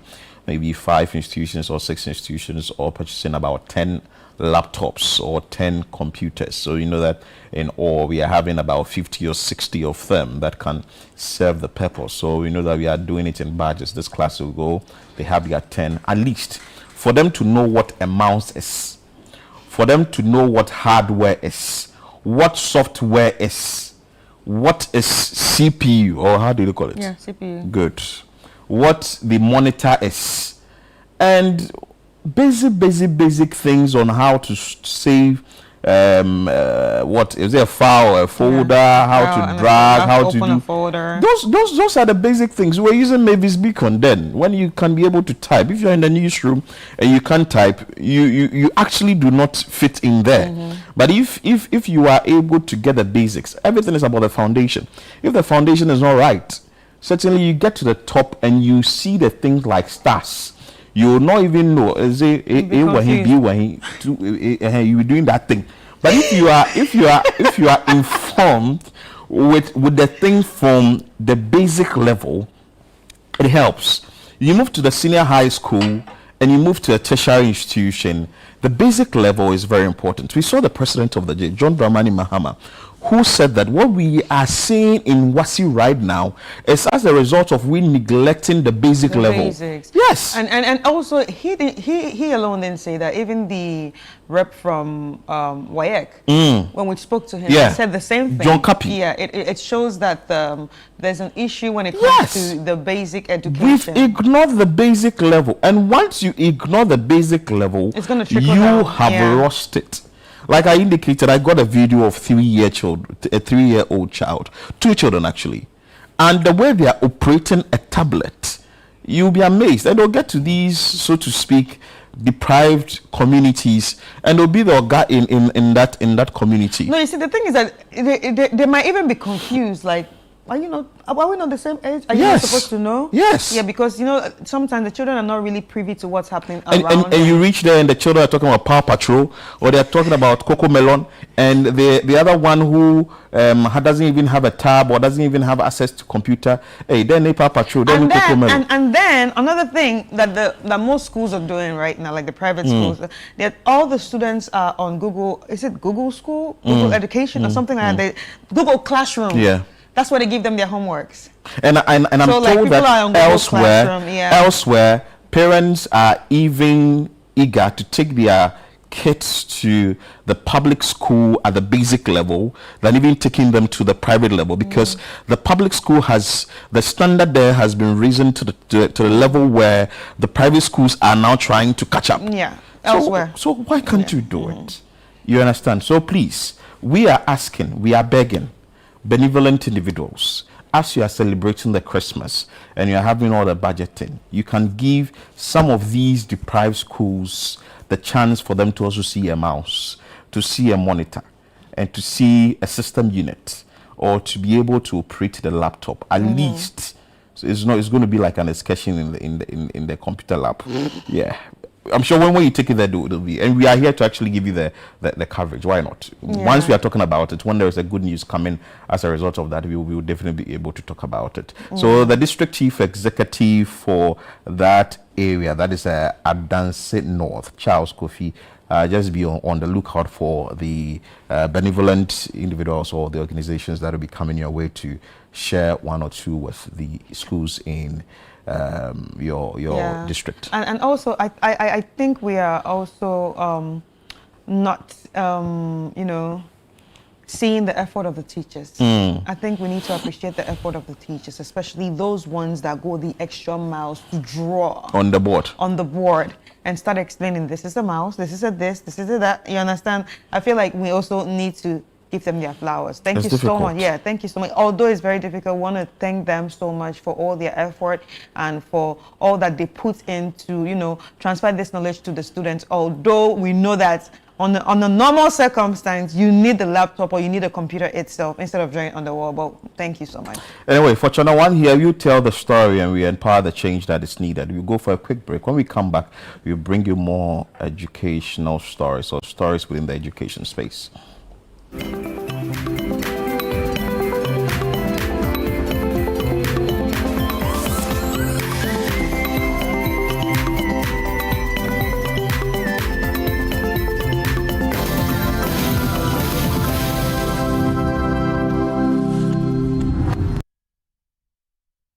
Christmas, my favorite time of the year. This festive season, Volta Serene Hotel invites you to experience the magic of Christmas and New Year like never before. From 20th of December to the 1st of January, step into a world of joy, music, laughter, and celebration. We begin on the 20th with a soulful carols night, filling the air with warmth and melody. Then, on 23rd and 24th of December, arrive in style as we welcome you with fresh coconut and local treats. Christmas Day brings pure delight, exciting moments for kids, relaxing escape for adults, and an elegant all-white dinner under the stars, crowned with a spectacular fireworks display. On Boxing Day, embrace culture and rhythm, from picnics and traditional dance to an unforgettable high life and old school night. As the week unfolds, enjoy movie night, live music, karaoke, and endless fun, until we welcome 2026 with a breathtaking fireworks show on New Year's Eve. Special Christmas packages starting from $4,050 for individuals, $5,250 for couples, and 8,900 Ghana cedis for a family of 4 for 2 nights. Call or WhatsApp 0541 539 867 or 0362 025 243 to book your experience today. Volta Serene Hotel. Feel the serene touch.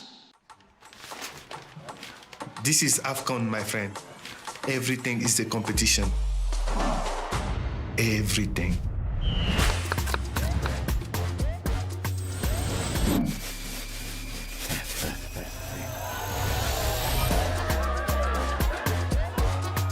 Join our family for AFCON Morocco 2025 from 21 December to 18 January. Available on DSTV and GoTV.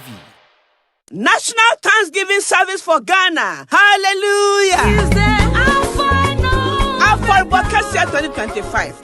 Basso Mimneda 20th December was 10,000 crying. And no panel so 7 a.m. Team. Let everything that has breath praise the Lord. Psalm 150 verse 6. Mumadia huminina enye radiaye. Music ministers, award-winning minister Selina Boateng, NKG, DJ Paloma, and others. Mawafadienye Bibia Ghana Huasha Sudewomu. Aglo International Penny Photo Zafro Bibia. But Aforibokasia 2025, Saturday, 20th December, was 10,000 crying. Anopanon song. Kai Nafa Vuvuzela, tambourine, white handkerchief. Whistle, any bibia diye radia yebra, near him and sa and share radia ni mwenyam. I hope you're glorious. Be aglow for Jesus. Meet James. James has been searching for happiness for years. So we asked locals to point him to the source of their happiness. Until one fateful night, when his search finally came to an abrupt end.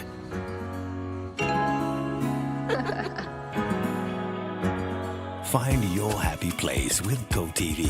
Get GoTV to enjoy a wide range of shows for the whole family. GoTV. Love it. Unbelievable. Said you have a city and dear Amama Kai or baby and home fair. Wow! Hello, Miss World. Hello, Ajimara. Now I hear now what to say. Me who yo, Madam Fubiho, our classy. Many the year mother so. Minyana kame wagana. Nanso me talk. Me no wiasia na mabe pie electronic shop bi a chese. Said you have a city no. Na ohunfo nyini ene shawo mani so say. Me ba. But gold, diamond, jewels, nickels, pearls, blankets, everything. I'm a Shimmer of international waters. Hey! Wow! Obwa, only a butcher bia. Obwa, when you brenno. Young Conan, what's your it's a brochure. Sister, Electroland Ghana Limited showroom for Cranny. Kasi Kumase, Omo, when you say Samsung, TCL, Media, and a NASCO product. I don't know when you're able to, Omo, be able to say Kaswa, Asamai, Makasim, Tamale, Sprinters, Coca-Cola. It's me and Kabatu Chajumaku, the Aswami say bound. Me private jet and a see me and a bar. Let's bygone be bygone. Hey, a new one who person you know have beer. When you yo, yebe. Electroland Ghana, home of electronics and affordable luxury.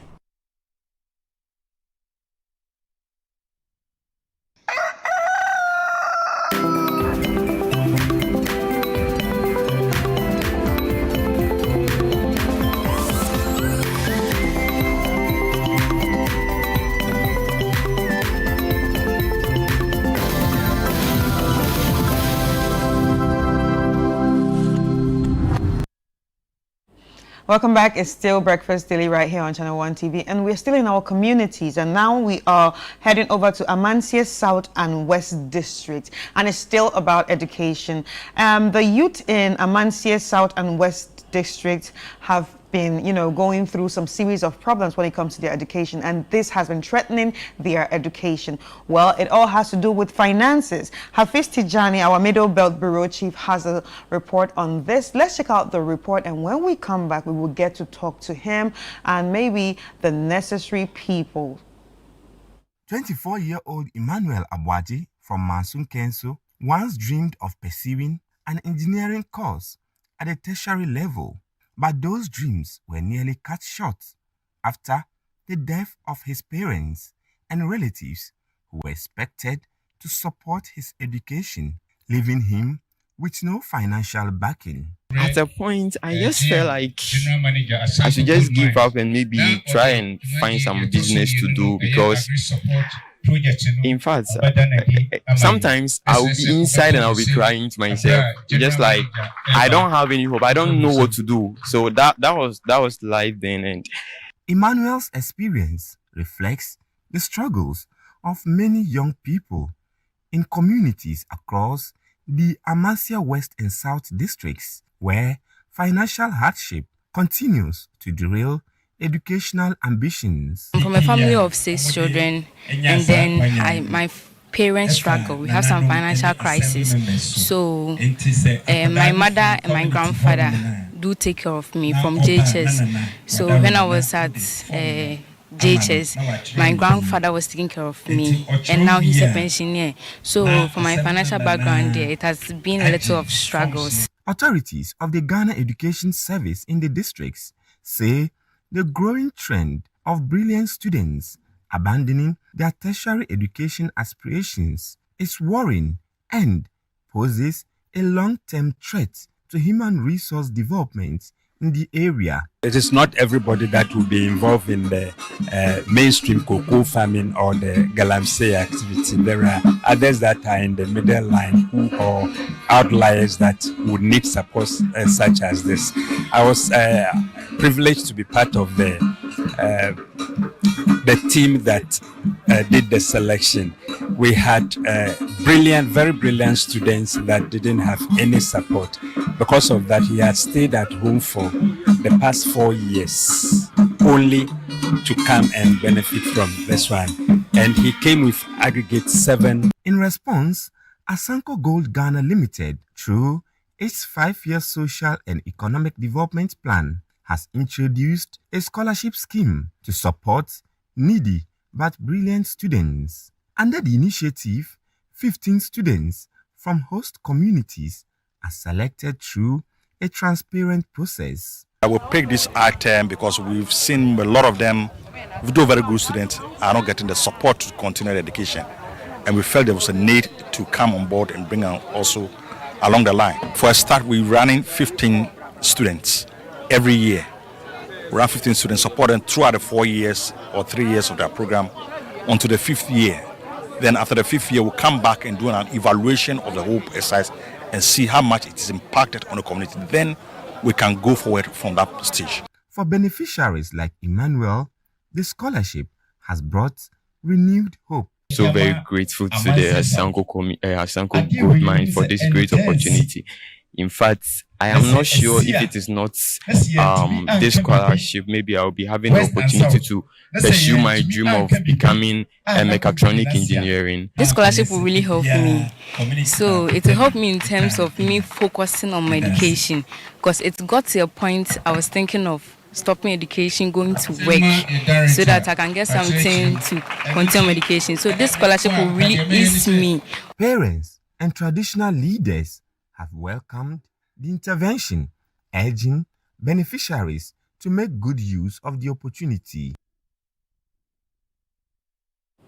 All right, so that's the story. And one thing I could say is that there are a lot of people who really want to go to school. And that's what I really like. Yeah. The fact that organizations have gotten into it to get the issues resolved. No government can't do it. They can't do it all. If we have more than one of the Asanko people that's going to work and getting into a community or the district, Amansie South and West, you find more youth there than just the 2 or the 3 that we saw. There are a lot more there.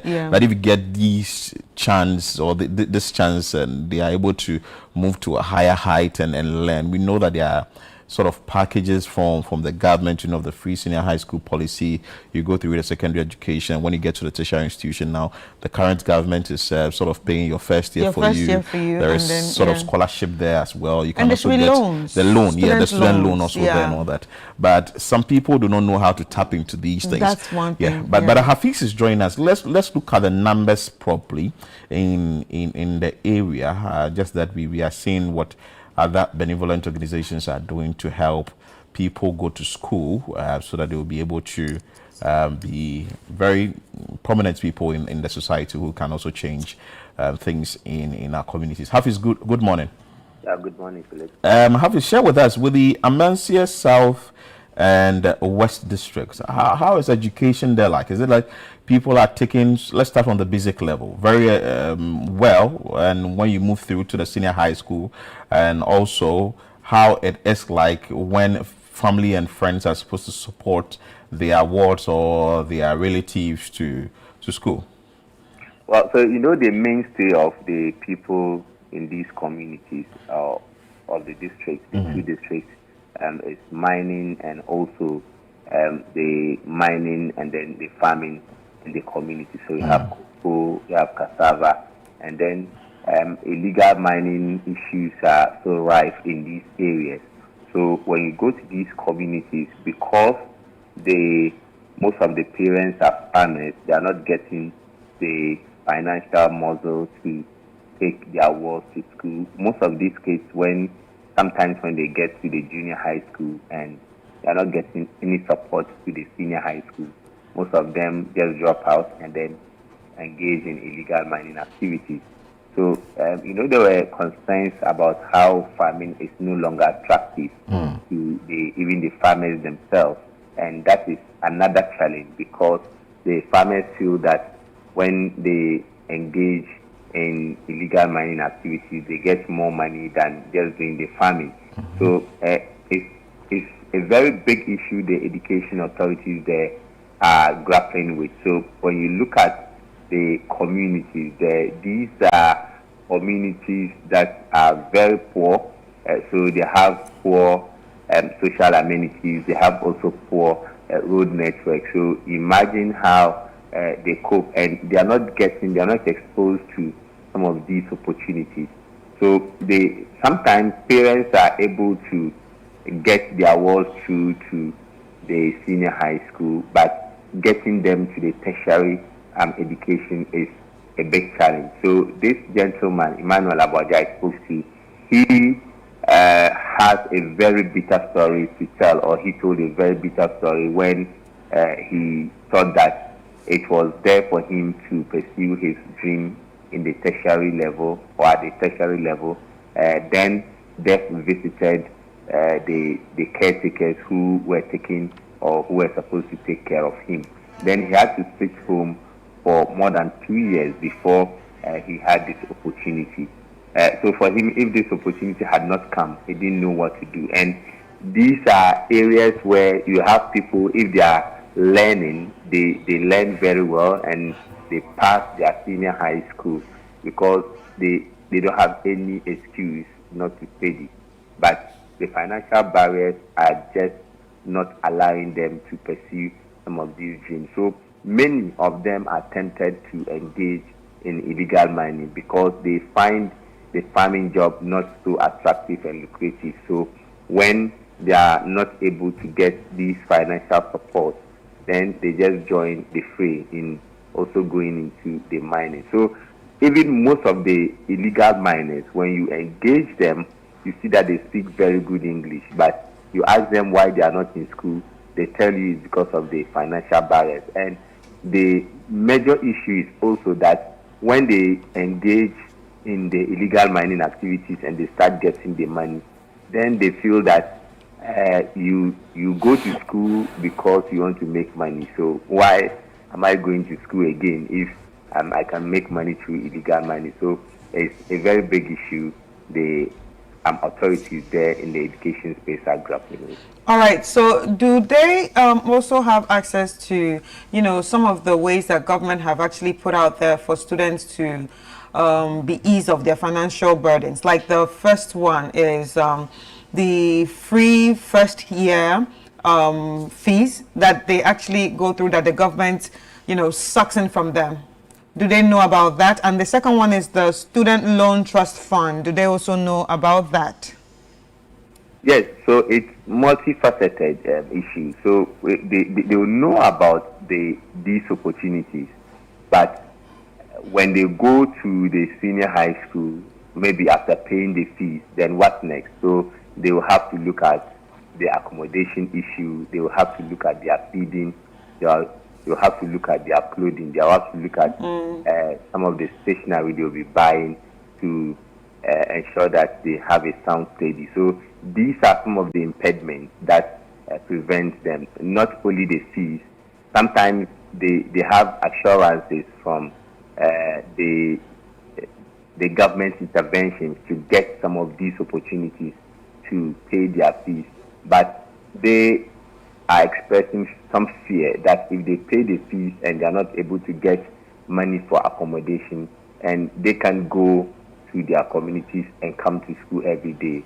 So, like staying in the Amancia West area, you can be at KNUST, and then you want to be going to and from the school, and that is not going to be possible. So, for them, it's beyond just the fees. It's about how they are going to take care of themselves within the period of study, how they are going to take care of themselves in terms of accommodation, in terms of the stationery, in terms of some personal issues they will have to sort out while in school.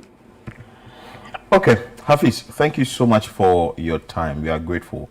At least you've been able to help some few students from that particular area who will be going to school. And like we say, education is the key. So it's very important that these children or these people find ways and means to get into tertiary institutions, and but I also like the fact that to learn. Hafiz actually explained how multifaceted this problem is, because at the end of the day, one might just think one way, like I just asked, why if they know about some of the ways that the government have put out to help them, like the first year free education for the tertiary students, and also the student loans and how to access them, and some scholarship on how to access them. At the end of the day, he's right. After paying your fees, what next? What about your books? What about your clothing? What about your transportation? What about accommodation? What about how you eat? It's not just about the fees. It is really multifaceted. Because you wouldn't be hungry and you'd want to go for lectures. How are you going to learn? And how are you really going And you cannot travel from your town sometimes all the way to where the universities are. So it's very important that at least if these things are checked. This story is just an interesting one. We will see how we can explore it more and have conversations more on this story as the Amancia South and West districts have issues when it comes to education and all that. But we have Hubert, who is a Deputy Director Statistics Planning now for the Amancia South district. He is with the Education Directorate. Good morning, sir. Good morning. I trust you are doing well.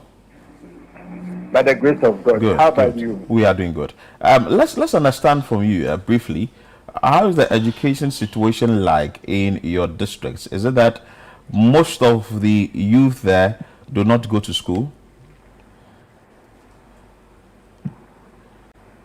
Thank you very much. Okay. First of all, let me say good morning to you and your listeners. It is not the case that most of the students do not go to school.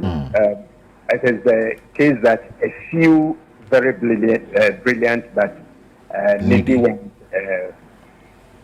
out for want of financial support. Okay, so with this financial issue, we know that there is the free senior high school policy, and also for the tertiary institution, there are other policies that the government has brought out to sort of cushion these students or people who want to seek a higher education. Is it that they do not know, or maybe it goes beyond that? Yeah, it is the case that a lot do not know and stay home in most cases without making themselves available to such opportunities. Another would be just the ignorance of it, or parents not being able to support them to take advantage of the opportunity. But have you tried educating them on that? Yes. When we get to hear of such, then we would begin pulling strings here and there, talking to opinion leaders, in some cases calling on the MP to come to support such people, and then the district assembly too. So it was welcome news when we heard of SANCO coming in recently with the scholarship scheme to support such needy but brilliant students. I saw that SANCO, has any other institution been there to maybe help? Not really. You would have in some cases the MP supporting a few, and then some other benevolent ones also coming in to support. But we have still some that do not come to our attention. You hear from time to time that very brilliant students that may have completed JHS or SHS not being able to continue for various reasons. Sometimes with education, you need to know, see the interest there. Do these young ones or the youth in your district, do they have that interest in going to school or getting educated?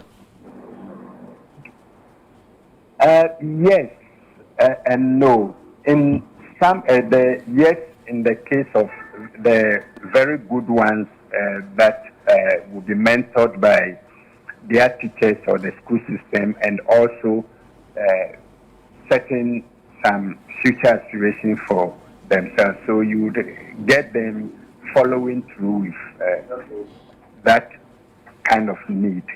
But in the case where you do not have students like that, having role model that they can aspire to become, or do not have any information about future prospects of getting themselves schooled, then you get them dropping out and then engaging in the much talk about galamsey and also other things that would be readily available for them to engage in. Wow. So does it look like the galamsey in that district is taking away a lot of the youth? Partly so. You would find that until recent government interventions, you would get there and you would have people that would have completed SHS or would have completed SHS. You get them interviewed and they'll tell you, yes, I've completed and then I need money to continue to tertiary. Or some, you would have qualified nurses, qualified teachers that have not yet been engaged in it. So that is the situation. But what I want to find out is that, is galamsey taking away most of the youth in the district? Yes, it is obvious that galamsey activities are usually performed by the youth. You will find very minimal number of the old age people in it. It's mainly performed by the youth in their prime ages. So that is to say that the money they get in there sort of entices them, or they are interested in that more than going to school? Certainly so, because if you look at the figures they are able to bandage around as what Galamsey has been able to give to them, then it is really enticing. And some of them would readily say, yes, if I finish school, it is still the money that I'll look for. So if Galamsey is able to make it available, why not? Anyway, you are with the Education Directorate. Before you take leave of us, what do you think that will be the way to resolve this? And maybe you want to call on other individuals or organizations like Asanko to help. Thank you very much for that. Yes, this would be a multi-sectorial or multi-dimensional thing, starting from parents to chiefs and opinion leaders of the community, to people like Asanko or benevolent organizations, and then to government. I would, if time will permit, I'll take my time to speak to each one of them so that we would look at it. Yeah, so you just have about 2-3 minutes to do that, if you can do 2 minutes. Or 3 minutes to do that. Okay. Yeah. I would title this as a call to action to parents.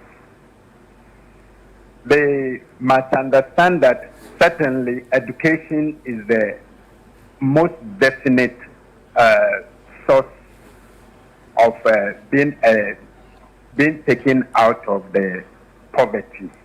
It is very definite that when you are able to educate your ward properly, certainly when they come out, it is more likely that you would be able to take yourself out of poverty. And so parents should endeavor to keep their wards in school and also plan definitely for their wards. No matter how small, they should plan and budget for their wards education. Then to the opinion leaders, if we come to situations where very brilliant students stay out of school or are not able to continue school, it is the loss of the community. And so opinion leaders, chiefs and opinion leaders of the community should endeavor to set structures in place, scholarship schemes within the community, or fish out for such scholarship scheme and make it available to students like that, such that they would benefit from it. So the district assembly, yes, opportunities like the scholarship scheme will continue, the national scholarship scheme will continue coming. Effort should be made to look out for these brilliant but needy students that would be within the community, and then maybe profiling them and make them ready so that as soon as the opportunity makes itself available, they will take advantage of. Now to Asanko. Yes, they have given about 15 students scholarship to tertiary institutions this year, and they are willing to continue over the years. Our only plea would be that they only grow it and make it bigger such that a lot more students would benefit, and then it will be to the good of Amansie, both staff and West, and to Ghana at large. Thank you very much. Beautiful. Thank you so much, Hubert Menu G, who is the Deputy Director of Statistics and Planning, Amansie South District Education Directorate. He made mention of something which is also happening up in the north. Edward brought out a report that Galamsey Bertin driving dropout in the northern region and the northern part of Ghana. So education think tank Africa Education Watch, EdWatch, has raised alarm over a growing trend in northern Ghana, revealing that about 70% of out-of-school children aged between 12 and 17 are being driven out of the classroom by illegal mining activities, popularly known as Galamsey and Bertin. Speaking on Channel 1 Newsroom on yesterday, EdWatch's Executive Director Kofi Asare said the latest data points to a troubling shift from patterns identified in 2021 population and housing census, where most of the dropout children were found in younger age groups. He explained that the new trend indicates that children in the northern parts or in the northern regions are increasingly dropping out of school as they grow older, largely due to the lure of Galamsey and Burton, rather than failing to enroll at the early stages of their education. So it's a big issue that has to be dealt with. For instance, you go to communities where Galamsey is happening, people are moving from education to Galamsey. It's like you're getting is it immediate gratification or so but you see, I also think there's also a link with the first story that we saw. Do you understand? If learning is made attractive, more people will stay in class. Do you understand? But learning is not attractive in the basic stage. I mean, instead of being attractive, it is harder for them because they do not have all they need to learn. Because let's be realistic. You can't come to Accra now and then go to certain schools and tell the students, come, let's go and do Galamsey. No. They won't follow you. They won't follow you. They will definitely not follow you. Do you understand? So I feel like if we look at the go back to the basics again and make learning attractive, let the things that they need to learn be like the classrooms be adequate, let the ICT hall be adequate, let them have things that they need to stay in class for. When it gets to a certain age, they themselves, they will not want to move around.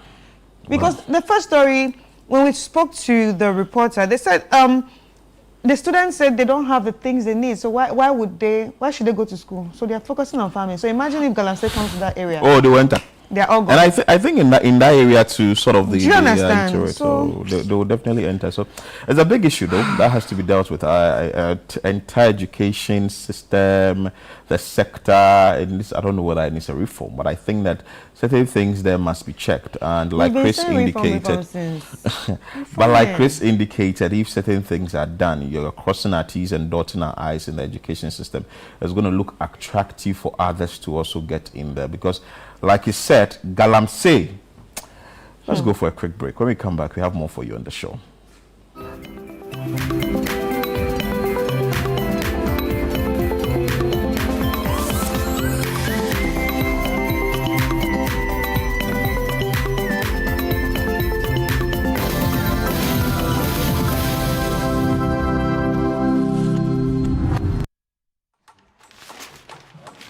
This is AFCON, my friend. Everything is a competition. Everything.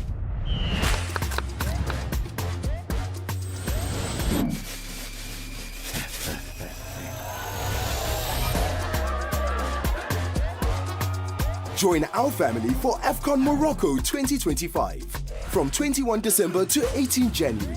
Available on DSTV and GoTV. Meet James. James has been searching for happiness for years. So we asked locals to point him to the source of their happiness. Until one fateful night, when his search finally came to an abrupt end.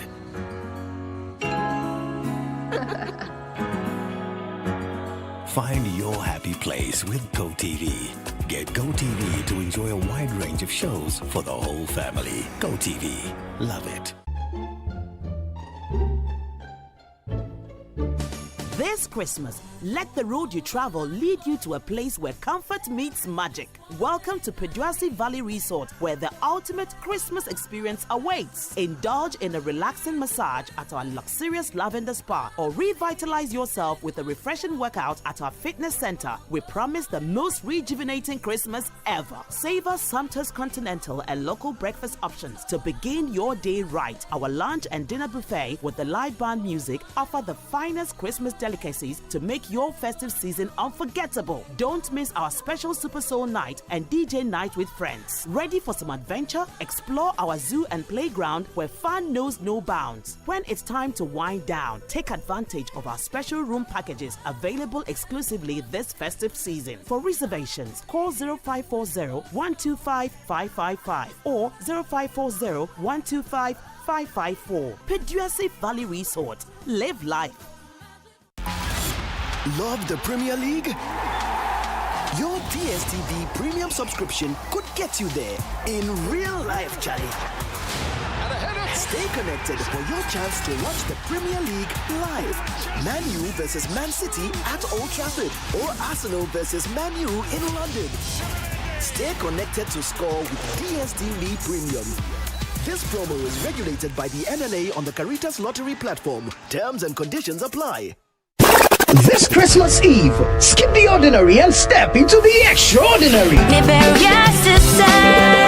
Welcome to the Situation All White Party 2025, where the music never stops, the energy never drops, and the fun never ends. Celebrating grand style with great music, irresistible food, and an atmosphere that screams good vibes only. Date 24th December 2025. Venue Good Park near the Accra Mall. Time 8 p.m. till late. Dress code, it's an all-white affair. Get ready for electrifying live performances from Kofi Kinata, Kwabua, Perez Music, Funko Bogbano, Inchin Chin Band, and DJ Mingle.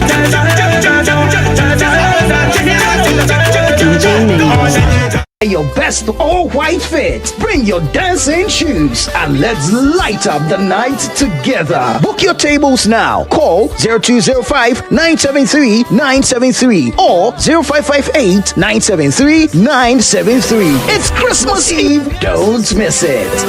The Situation All-White Party 2025 is powered by Channel 1 TV and 97.3 City FM, and it's proudly sponsored by EcoBank, Bethel Logistics, and Hallmark Cafe, and supported by Oswald Investment Limited and Verve du Vernet.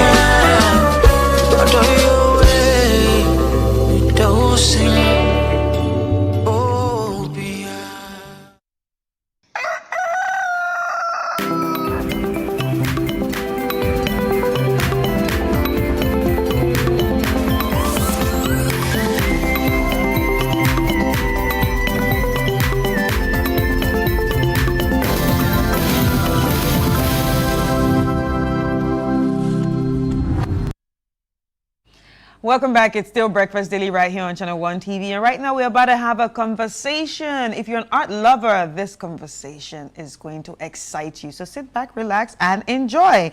So we're going to be talking about a solo exhibition coming soon, and it's called The Revenants. The Revenants. Now, we have Dimitri Fagbonhun, a multidisciplinary artist, and Ese Dabla Atiko, a curator, all joining us. So, guys, please... welcome. Thank you. Good Thank morning. You. Hope you're good. Yeah. It's nice to have you here. It's nice. Feels nice to be here. All right. So a little birdie told me that the exhibition is already ongoing. Yes. All right. So tell us about it. Let me start with you, Mr. Fagbonhun. Well, we started 2 days ago, I guess. Yeah. With a public evening. Opening on Friday. It's my first time in Ghana. First time in Accra. And I was very impressed by the number of people that attended the show, actually. Right. And I also was very surprised with the reaction and questions. Right. Where are you from? Because you said this is your first time in Ghana. Okay. My father was from Benin. Okay, Benin. Mom from Ukraine. Born in Benin, grew up in Cameroon. Now established in France, okay. And so on. We can carry on, but... C'est partout. Ouais, c'est ça. Donc, arrêtons là pour l'instant. Bon, okay, that's nice. But your first time in Ghana, what's your impression about the art scene in Ghana? Oh, so far, it's too early to say, because I was busy setting up the show, my show, I mean. But nevertheless, we visit like two foundation and an art base. And the scene seems like booming, so very interesting. So what is your exhibition all about? Asa. Okay, yes, Asa is the curator. Yes. Yeah, Asa, tell us, what is it all about? So the first idea was to see how we could blend Ghana and Benin, and we realized that both countries are gateways to the motherland for people who want to reconnect with the continent. So that's how we started. Especially West African countries. Exactly.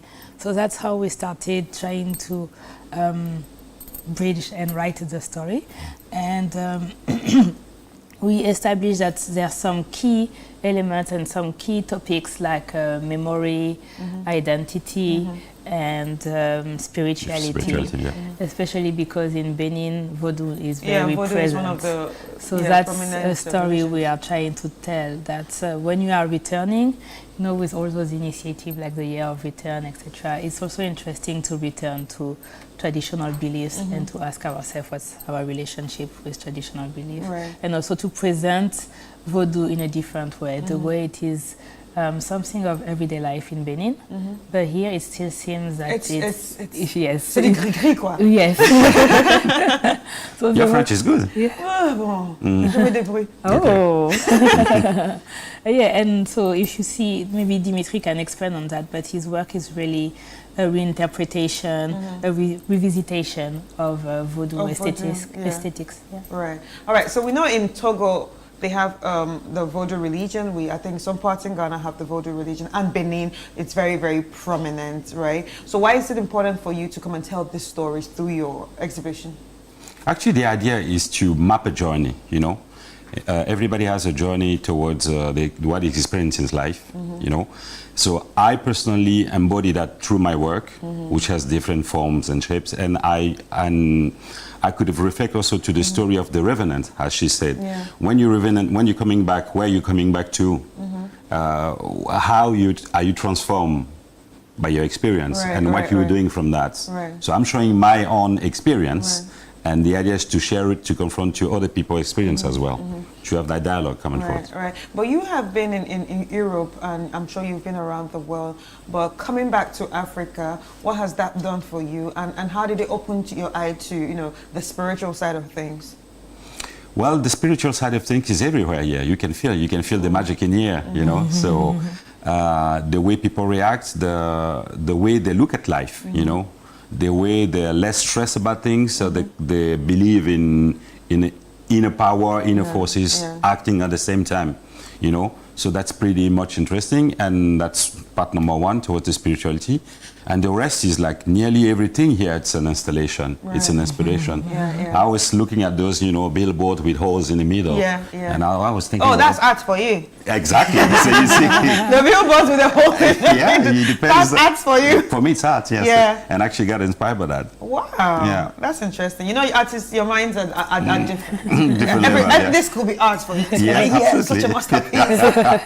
All right. So, Asa, you have curated this and put it together, and of course the exhibition has started. What are some of the impressions that you've gotten, or some of the feedback that you've gotten from the people that have been coming through this exhibition? I think, as Dimitri said, people ask a lot of questions. They really want to know more, to understand the inspiration, the process also, because some art pieces are really one of a kind, and so they are really curious to understand how the artist was able to come up with this idea and this technique.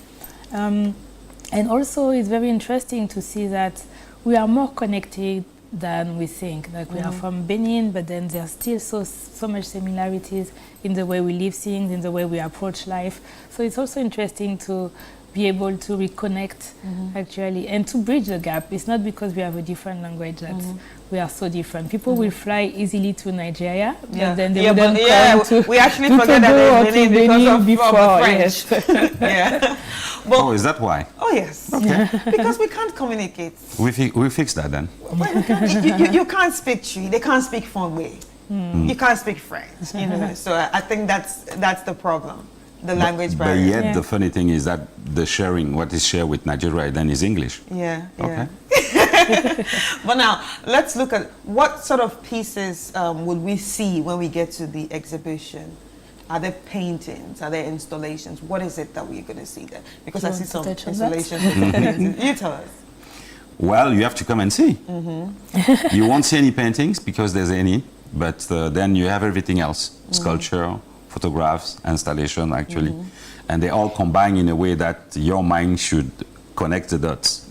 That's my intention. Yeah. So you definitely have to come and experience it. Yeah. So would you say you are more of a photographer or you are more of a sculpt artist? Which one are you? Let's say both, because even the photo here are not like a picture that was taken from a camera, even if I used to do that. That's why I want people to come and experience what I've did. So I've created images that are like photographs, but actually wasn't taken through the process of making. Photography. So.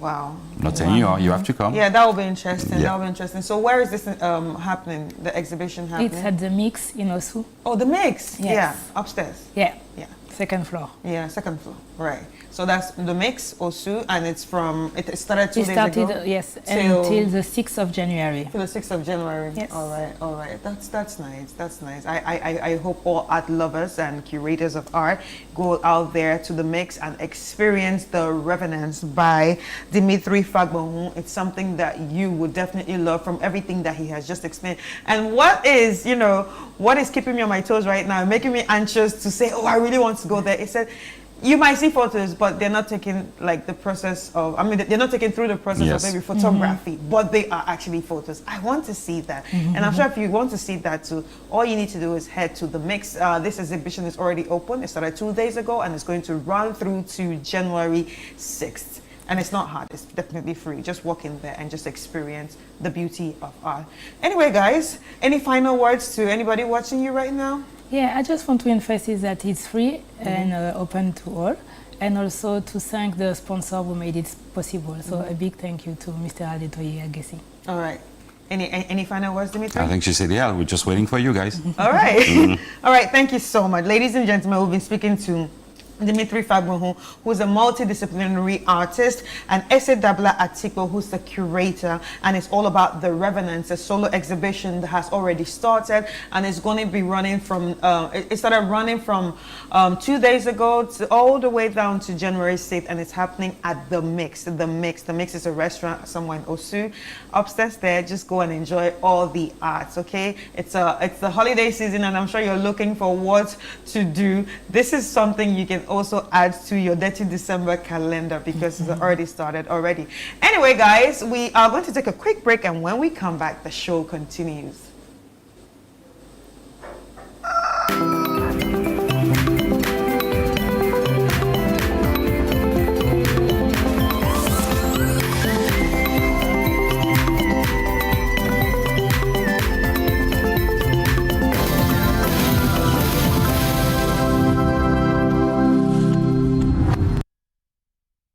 Welcome to The Point of View. This is your favorite current affairs show here on Channel 1 Television. On The Point of View, we pick the right topics, get the right guests, and ask them relevant questions on issues that matter to you. With the complexities of the issues happening around us on a daily basis, it's the hard-hitting conversations and the probing questions of The Point of View. So what is the Public Account Committee's job? So what we do is to scrutinize, clarify, and find out why certain infractions have been made. What do these IMF programs try to do? The current program is for budget support. Okay. There are no projects attached. That teases apart the twisted entanglements of politics and governance, as well as religious and social discourse. The Point of View brings you the policymakers and duty bearers and drills down to the very bottom of issues. What authority do you have? The Point of View airs every Monday and Wednesday at 9 p.m. only on Channel 1 TV. Behind every closed door, a secret is waiting to explode. Always been regarded as a useful and a sound party person.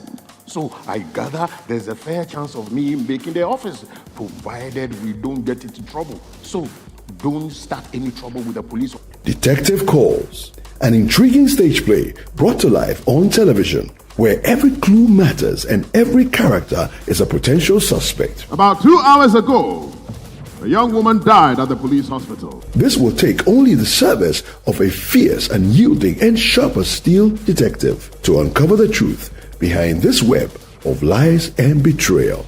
And so, you used the power you had as the daughter of a good customer and also that of a powerful, politically connected man in the town to punish the girl. Why didn't you come to me when you realized you were in such a mess? Because you are not the kind of father a chap could come to when you're in trouble, that's why. Grow from Image Bureau Productions. Detective Calls coming soon on Channel 1 TV.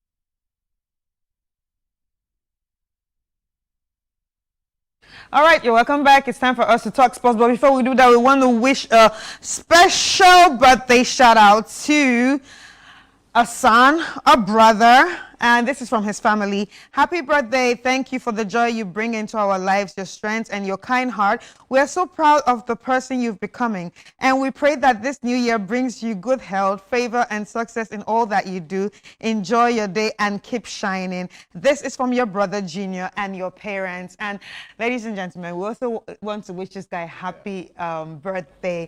He's always behind the scene, and he doesn't like to celebrate his birthday. It's no other person that Emmanuel Owusu.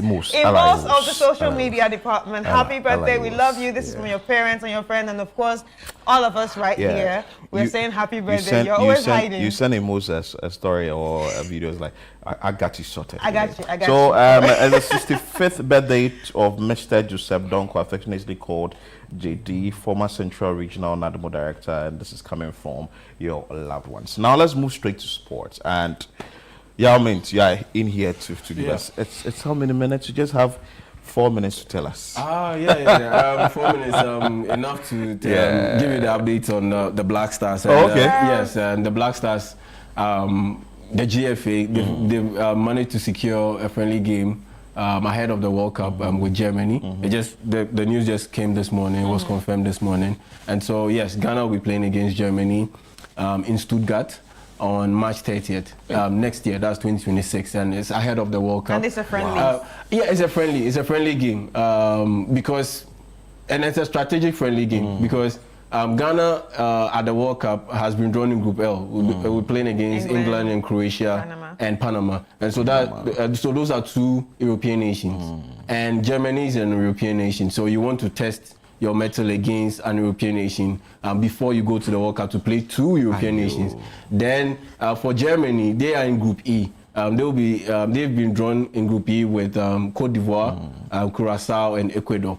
And Ecuador and Cote d'Ivoire, they have a similar style of play, very similar to Ghana's style. And so the Germans also want to test their mettle against the West African country before they go to the World Cup. And so everybody just wants to test. Oh, yeah. It's a test. But it's a test German point. machine is sorted, though. Oh, well, they have very good players, but they've also had their fair share of struggles when it comes to the international tournament. In the past 2 World Cups, they haven't fared too well. And the last Euros, yes, they did well by making it to the quarterfinals, but they were the host country, and they were expected to do a bit better than they did. And so they've had their fair share of struggles. And so, yeah, heading into next year's World Cup is a big deal for them. And yes, Ghana and Germany, we have a little bit of history. So you see right behind me, the last time Ghana played against Germany was at the 2014 World Cup, and Ghana drew 2-2 with Germany. At the 2010 World Cup, Ghana played against Germany, and Ghana lost by a goal to 0. And so, yes, getting to play against Germany has always proved to be difficult for both teams or both countries. And yes, playing against each other ahead of the World Cup will prove to likely be a very good test for either team. And so, yeah, that's the big update coming in from Sports Day. We'll be watching out for that. And fingers crossed for the team. And also, we hope that Otuado will do a good selection. Anyway, thank you so much for your time. You're welcome. That's how we wrap up today's edition of Breakfast Daily here on Channel 1 TV. Nana Tufo Boatin started the show. I am Philip Nilate. And my name is Chris Carter. Okay, I think we have a message, but anyway, that's it. So you'd want to stay with us here on Channel One TV and still keep watching Channel One TV. It's a bye-bye for now.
Ten, 9, 8, 7, 6, 5, 4, 3, 2, 1.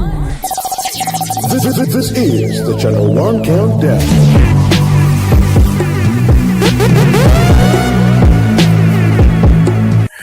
Hello, my people. You welcome to the Channel One Countdown right on Channel One TV with me, Kumsin. You can find me on all social media platforms at PK_Kumsin.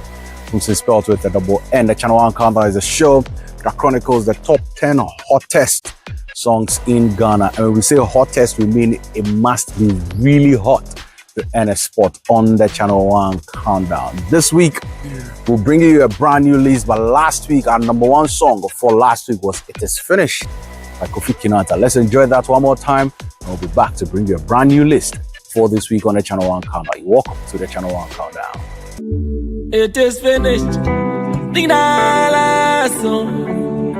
Maestro da Babano, Dinalamo, Mr. DJ, Wamujumi Bina, Daddy Lumba Bueno, Yadi bet me Meswana Biko, Benjina Monjamana, Daddy Lumba Bueno, Aquanume, Anube, Emreswa Namiko, Humanity baby, I mean, Munjumi.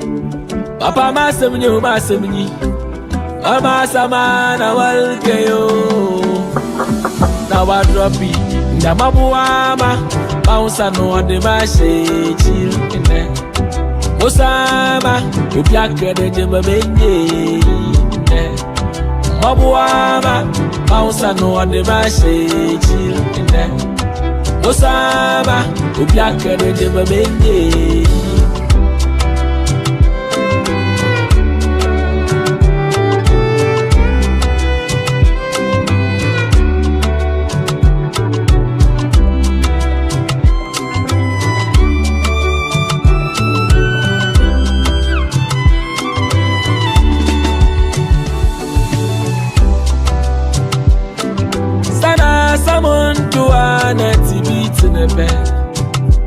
So beating it onto Ada